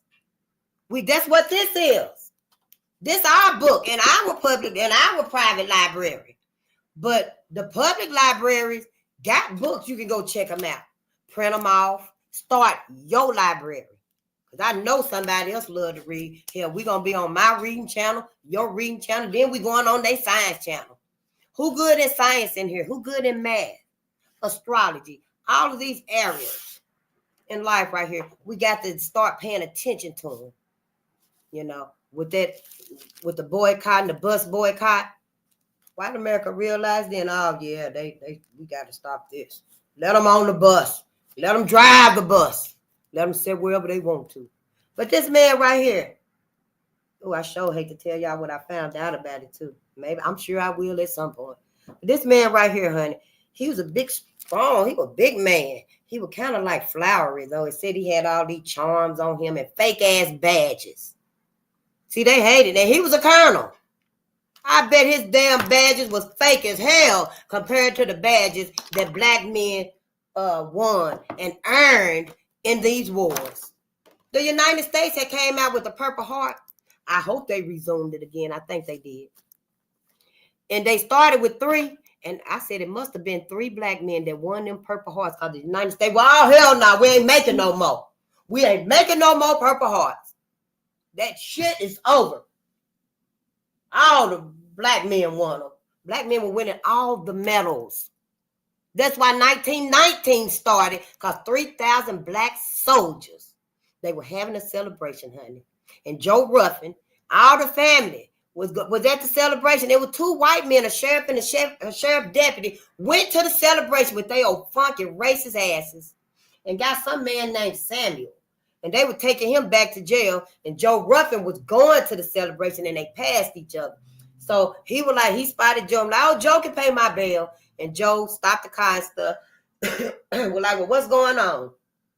And they told Joe what was going on. And the bail was going to be $75. He was like, well, I don't have $75 on me. I'm on my way to the celebration. Can I pay you later? And they were like, no, we need the money now. So, you know, they were going to go, Joe was going to go get the money, I suspect. But what happened was a gun went off. The white man shot the gun. His gun went off. They said it was accidentally. I don't think it was. Because, see, they didn't like Joe anyway because Joe was a wealthy black man. He had vehicles. He owned his own house. He had a farm, honey. Was prosperous. And see, black men, white men hated that. It said something about when we first started reading this book right here, honey. I might read back through it and say, we're talking about the cock, the envy of the manhood. It was about the cock. White men didn't like it because black men were bigger, I guess. I don't know. We're going to go back through it and read it because I like penis envy. Penis envy. For real? Is that what all of this is about? But see, it's deeper than that. They really insane. Yeah, let's watch this right here because, honey, I'll go on and on and on. And, you know, I don't want to be late again and stuff, but I will. You know, but before I do this, he said, the man, William Joseph Simmons said that he who traversed the realm of the unknown. I figured out what he was talking about too, and I told about it in the other line. He wrestled, not wrestled, rested. W-R-E-S-T-E-D. See, wrestling is when you're wrestling with somebody. Rested is when you is literally, you know, somebody running and you grab them and you just hold them and you keep them there. You restrain them. You hold them down. So he wrested the solemn secret from the grasp of the night and became the sovereign emperor master of the great lost mystery. See, he was always printing flowery shit like that. And on his pamphlets, a pamphlet labeled ABC of the Invisible Empire declared that the Klan's goals was to shield the sanctity of the home and the chastity of womanhood, to maintain white supremacy, to teach and faithfully inculcate a high spiritual philosophy through an exalted ritualism, and by practical devotedness to conserve, protect, and maintain the distinctive institutions, rights, privileges, principles, and ideas of a pure Americanism. The KKK's mission was to save the white race and Anglo-Saxon civilization from miscegenation and integration. It's right there in the book. And then it said, our much boasted melting pot has turned out to be a garbage can in which the nations of the earth dump their refuse. That's what he said about everybody. But everybody choose to pick up their mentality against Black America. Dumbest shit ever. We better get away. We supposed to have been gone. Black folks, we were supposed to have been gone. We just gonna watch some of this right here. Y'all will go finish watching the rest. What she said. One of the that happened. Let me go back.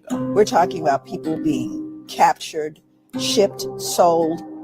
Syndrome is an explanatory theory that really looks at multi-generational trauma.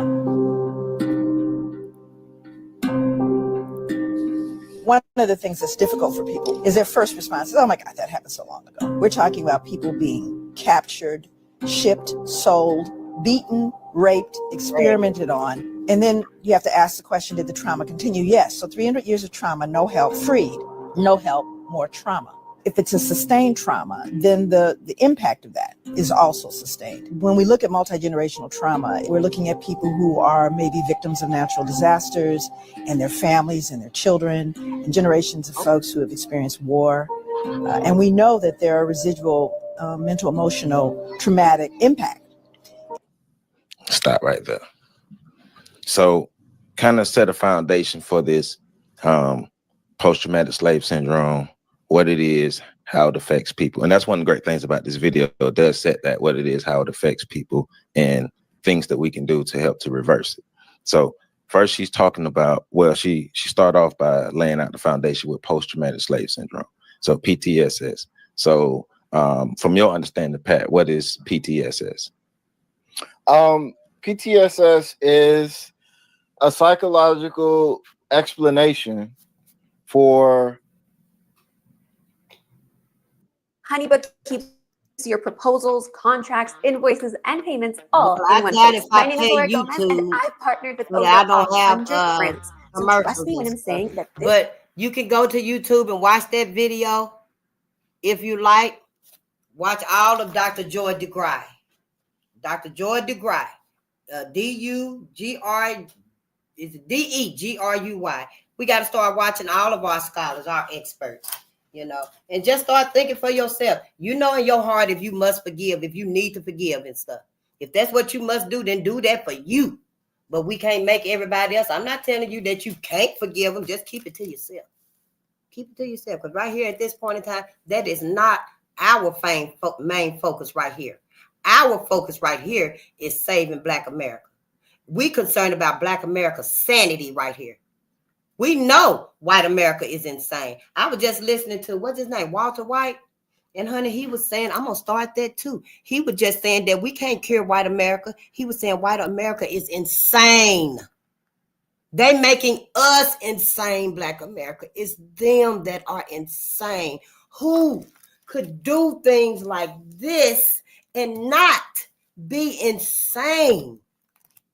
We don't get it. Because we just letting everybody tell us and teach us and steer us.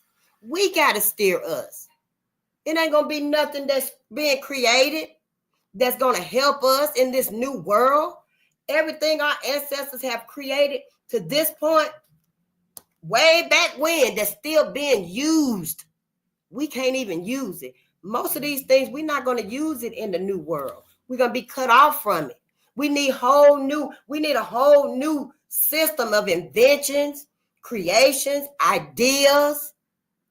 It's like all the fights that Black America been fighting since before we even got captured.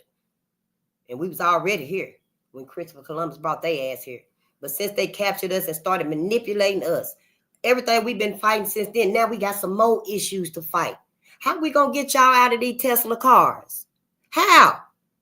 How are we going to keep Black America from being accosted by the humanoid robots? For crying out loud, they even got robots that look like, people. They said they got bad breath. You know, they got hair on their arms and stuff. One man actually had I think it was Hanson Robotics or something. Some years I read about it some years ago. He actually had them to build 20,000 robots that looked just like his ass. Look just like his ass. And they showed the robot talking and stuff, like stuff he be saying, and you couldn't even tell it wasn't him. So yeah, be sure that Sabrina is really Sabrina. You know, Black America. I'm just saying we supposed to, you know, get away from these folks and stuff. They sick. They are sick. We can't do nothing. We can't help them. I don't even see it, but I sure wanted to share it with y'all. I'm going to see if I can find it real fast. I think his name was Walter White, and he was saying that white America is sick. White America is sick, and they making us sick. Hell, I knew that once I realized, you know, that shit, I'm just like everybody else. I'm letting everything happen too. I was condoning stuff too. See? And then I was like, nah, I ain't like everybody else. Nope. I'm not like everybody else. I got to be loyal to me, to my ancestors, to my people, to my future generations. Can I be loyal to my great grandson without anybody feeling like, oh shit, you dividing stuff? Can I be loyal to my ancestors who saved me from slavery? I know if it wasn't for them, honey, we would be in chains too. Shit, your ass just don't know, but I know.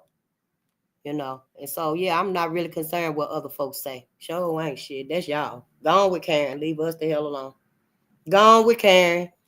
Yeah, don't nobody care. I just want to be the first one to say ain't nobody coming to get your ass. Yep, ain't nobody coming to get your ass. I don't even see it. I'll find it maybe tonight and we can watch it. But you know, I really don't like to come on here in the middle of the daytime and stuff, and you know, and bring the deep.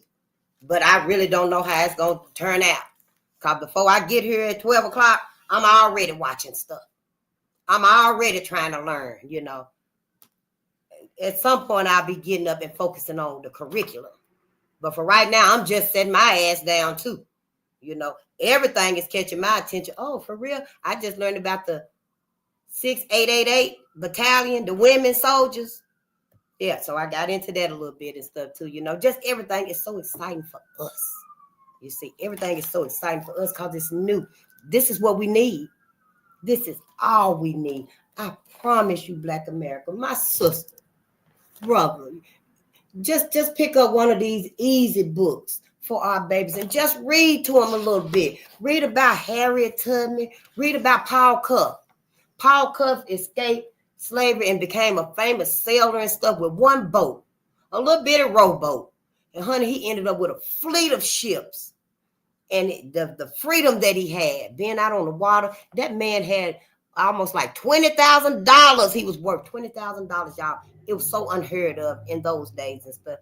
I didn't write down the year, but it was way in those days and stuff. When white men would have probably tried to kill him, but see, he was a sailor. He was on the ship.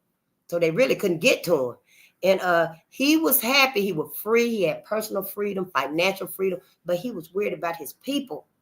And in all his traveling, he settled on Sierra Leone and went and talked to them and said, can we come up with something so we can start helping Black people in America get to a safe land? And they did it for a while, and he got sick, and then it fell off and stuff. It's so much we have to learn about, you know, and we can learn them. We can learn them just like that. Our babies are so smart. Y'all know it. That's why the schools is fucking up and following them from 3rd grade until they graduate. Then when they get in college and stuff like that, oh, they got a tail on them. They still got a tether on them. They follow us our whole life since they know about that big brain. And they hit that button. Yeah, I got a big brain in here. She's asking questions about the next chapter. Well, she's only 6, Jerry. You know. Well, put Miss Kathy on her. Put her in Kathy's room. You know, it's all a setup. Everything is a setup, and everybody done let it happen. So yeah, you know, we do come on here. I do come on here and get off track and stuff, but it's all in love. I'm not trying to waste y'all time. I am not trying to waste y'all time.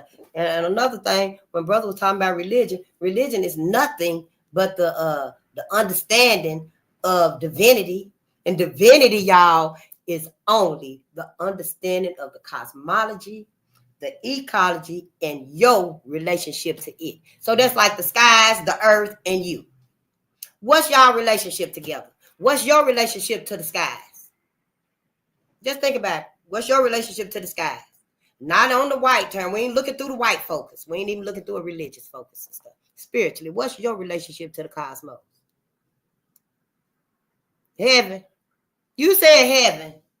After we just learned, you gonna say heaven. Our relationship to the cosmos is that everything in the cosmos is in you.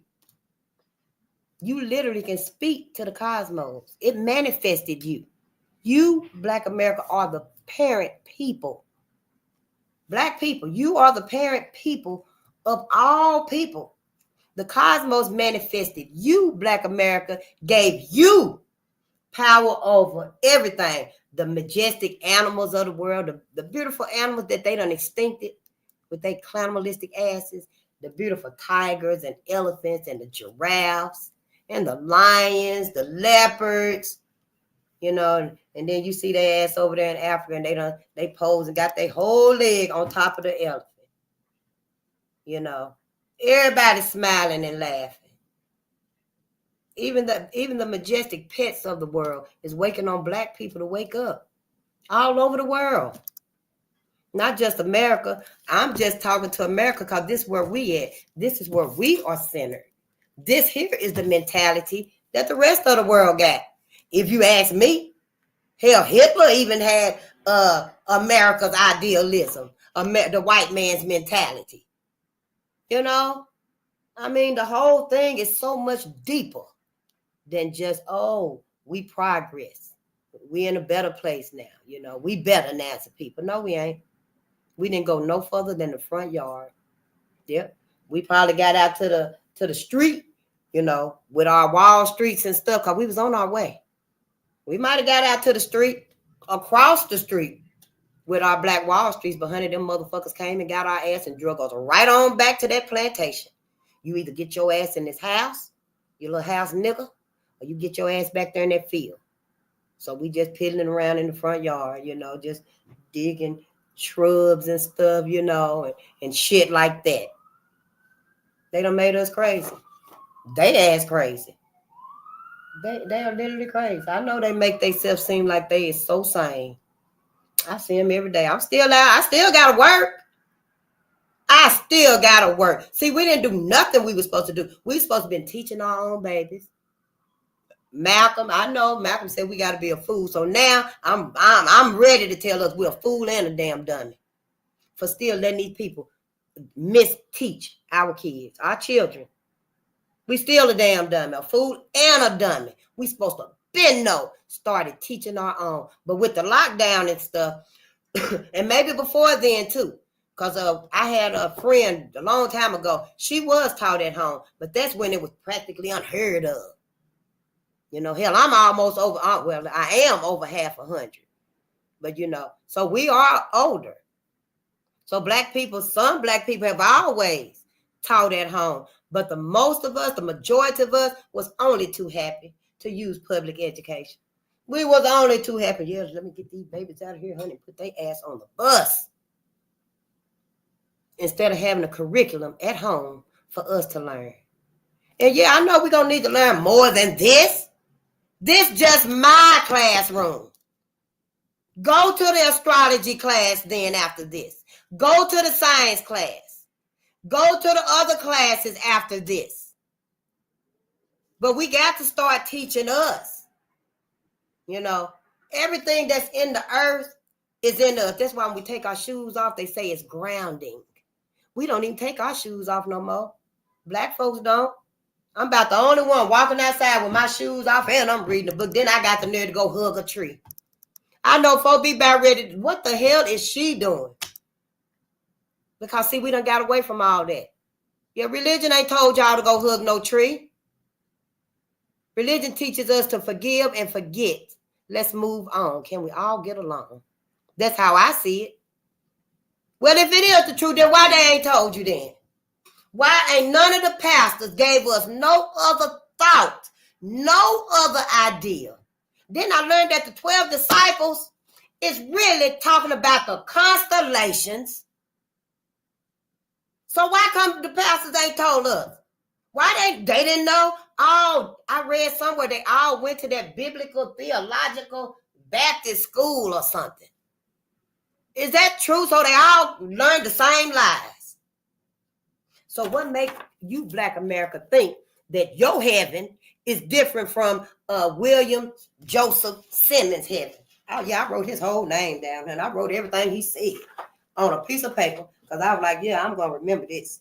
And I wrote it down right there. What makes you think that your heaven is different from his heaven? So I want to ask y'all, who really behind them pearly white gates then? Because I'm not going with y'all asses. You're not taking me with you. You are not taking me with you. And if you think you got Emmett Till and George Stinney and all of our ancestors behind that damn gate, while white men and robe horses is galloping, they still galloping now. Look at them. We ain't going. No, we going right on to the afterlife where we all see face. That's where you get it wrong. That's where you need to read your Bible. Everybody's happy. Everybody's healthy. Nobody's hungry. There's no hate. He just said they was up there too. He just said they was up there too. Hell, he revived them because of his vision. I just know it ain't spiritual. See, they lied about that. Yeah, I just know it ain't spiritual, honey. Anything that evil, that demonic is not spiritual. To do the things that they did to babies. James, Mary, and Sims, their father of medicine. Their father of medicine, James, Mary, and Sims. What that man did to them black babies. Black women, just digging in black women, just digging them out with a metal spoon or whatever that powder spoon is. I said we were going to look it up so we could kind of see, get an idea of it. Do it got them little grated edges on it? You know? What? He didn't use no anesthesia, no numbing, no nothing. Didn't put him to sleep, nothing. He just a doctor. Thinking that, oh, they can handle the pain. And then the babies, little bitty newborn babies. Oh, the parents is crazy as hell. They're slow. They're ineffective. And the baby is going to be like that too. So we got to operate. We got to fix this baby. And that long, sharp thing called a shoemaker's arm or something like that. It's just a long hook. And that man would take that metal hook and stick it in the back, probably in the back right there of the newborn's head. I can't imagine he was sticking it in a soft spot or their temple. How the hell was he trying to fix it? Because, you know, the soft spot and the brain is not fully sealed. So, you know, did he actually stick that motherfucker in there and try to run it down the newborn's head? But Dr. Joy DeGrasse said it was 100% fatal anyway. No babies even survived it. He just kept trying it and kept trying it and kept trying it and kept trying it. Everything is a lie. We must unlearn everything. The problem is when we refuse to do so, the dedicated ignorance. That should be a key that we got a problem with us. We don't want to learn it. Anybody that come along and say, oh, you bringing that shit up again, I'm finna go. Let their ass go and lock your door when they do leave. So you can get back to what you need to be paying attention to, Black America. Because yeah, I'm over 100. I'm almost there. And I'm not gonna lie to us. I'm not gonna lie to my people before I leave here. Hell, because when I'm gone and I try to tell you spiritually and show you spiritually, you're gonna forget me just like you don't forget everybody else.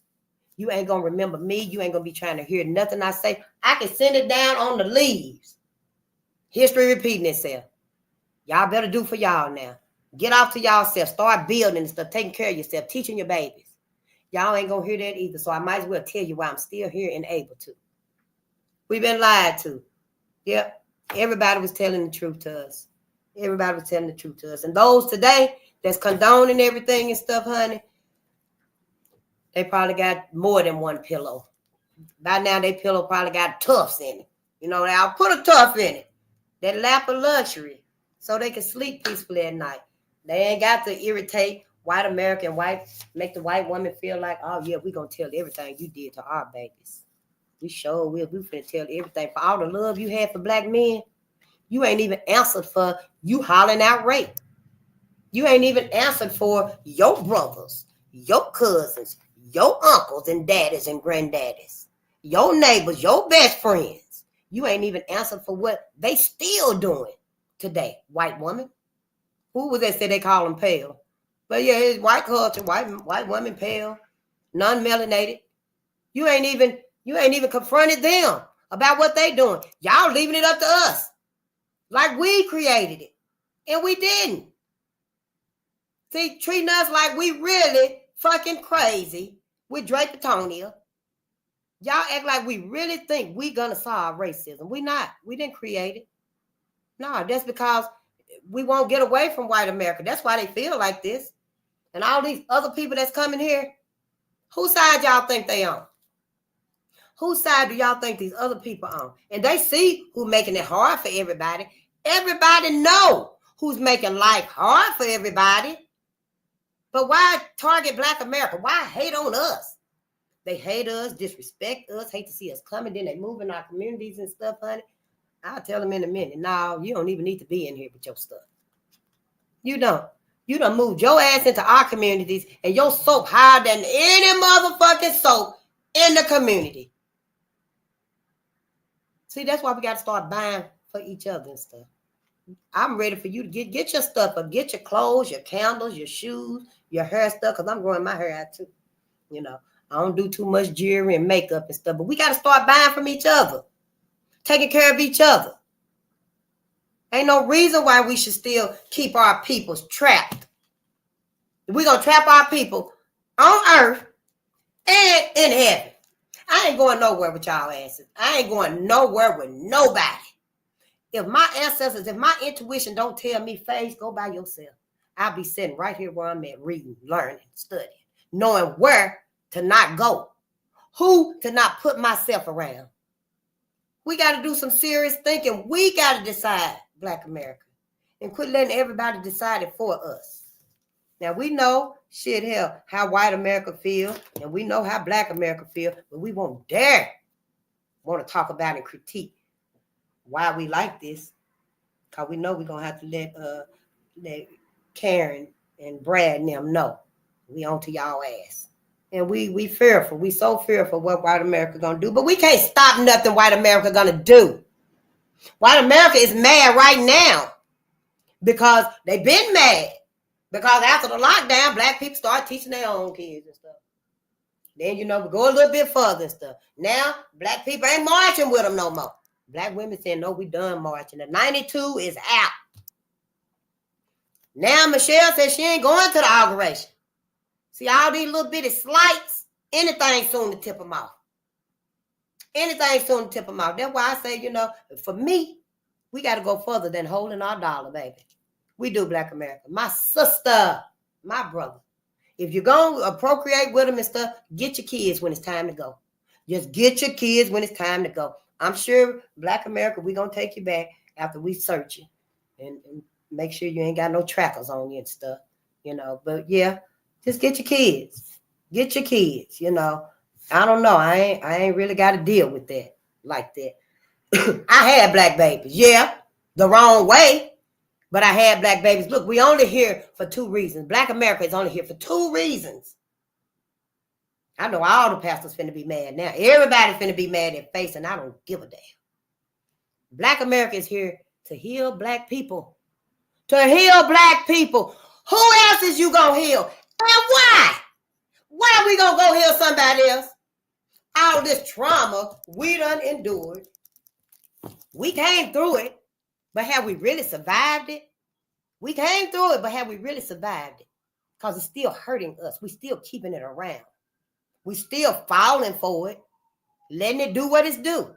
And the second reason we're here, which is my favorite, I love it. I sure do.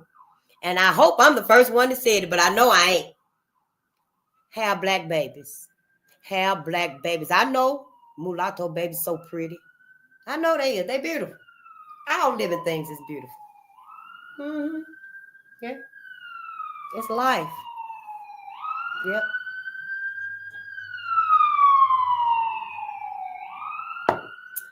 all living things are beautiful.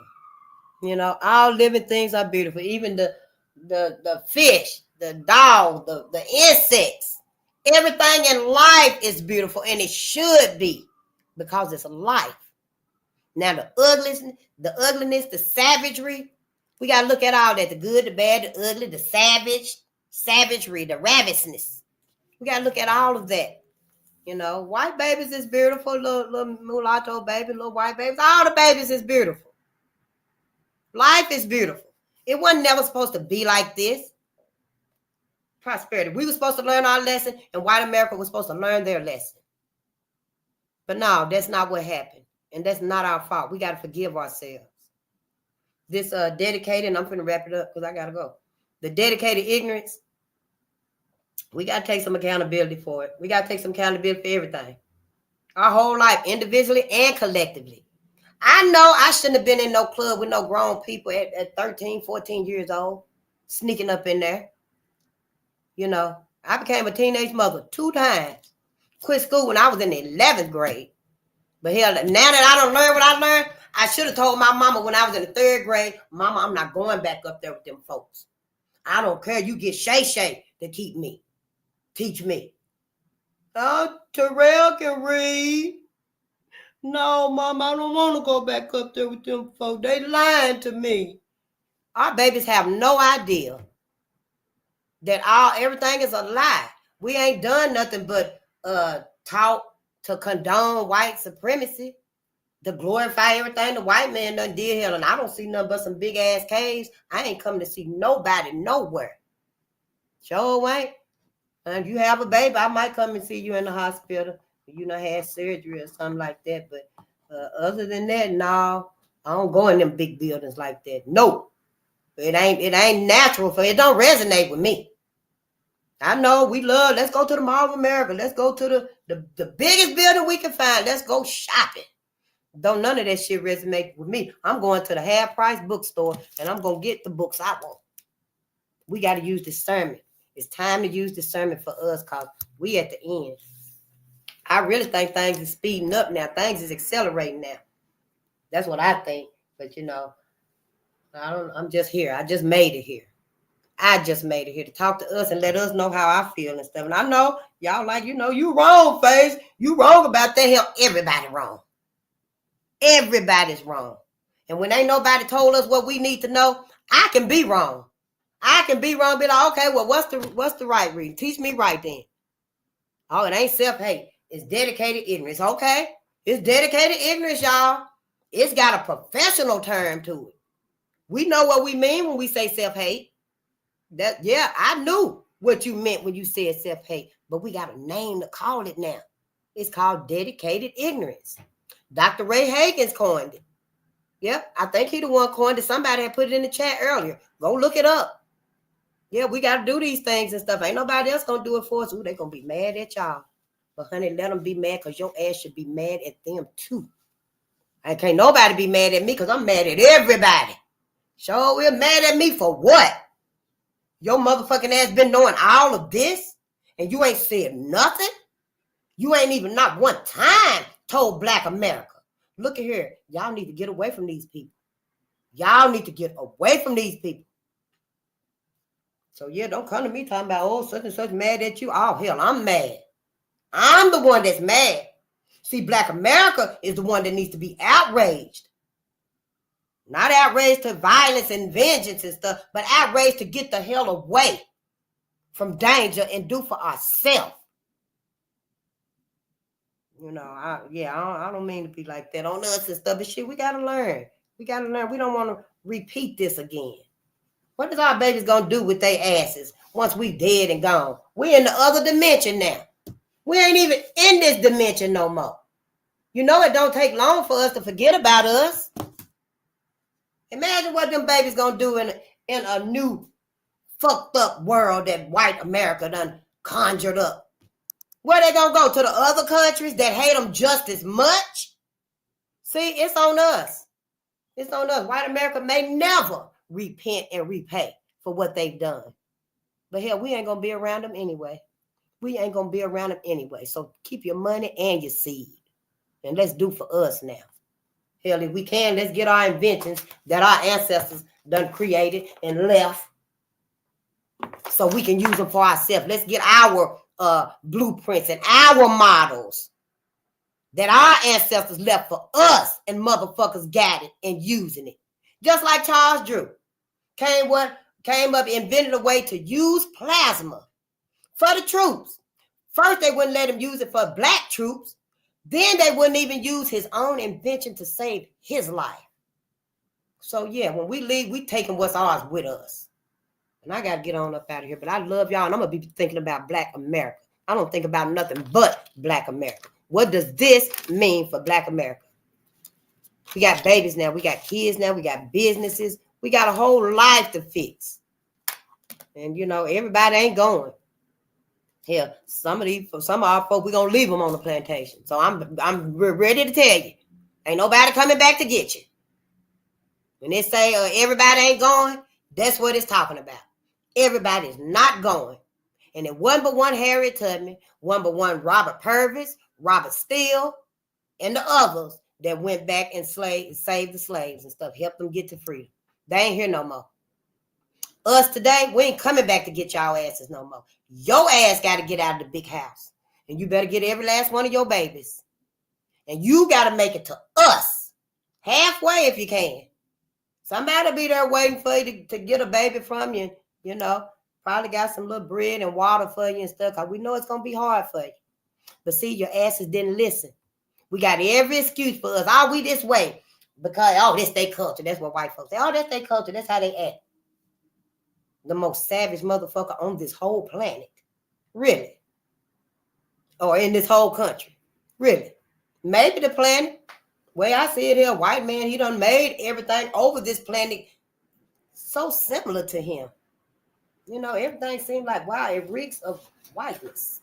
You know, white evilness, just demonic and stuff. So yeah, the black man, he ain't that. He ain't that monster, that savage that he's portrayed to be. He's a weakling. He's indoctrinated. He's traumatized. He's lost. He don't even know himself. No, they don't even know themselves. I don't know what we're going to do about the weaklings and stuff, but get our asses out in our communities and start monitoring, protecting, and providing for our communities like we should have been doing. I'm going to have to get on that tonight and stuff because I'm still like, damn, so what would defund the police was for? Maybe I should have been speaking then. But now, you know, they had my ass out there marching too, y'all. Hell, I was marching too. I don't think I got to say 5 words. Yeah, well, if we going to defund the police, who going to be out here? That's all I had to ask. But, you know, they won't let you get up where you can ask no questions and stuff. No, Some folks so good, they can know, that's a big brain right there. Yeah, go over there and befriend that big brain so you can, you know, you can kind of steer her. Yeah, it was a whole game. I'm mad at every motherfucking body. Yeah, I sure am. You know, so now I'm like, well, what the fuck would defund the police for? Because, you know, it was successful. Defund the police, it was successful. So, in my opinion, we finna see robot dogs and, you know, humanoid robots. And eventually, it's going to switch over and stuff. Might be a few years, like Neely Fuller said, 30 years before it happened.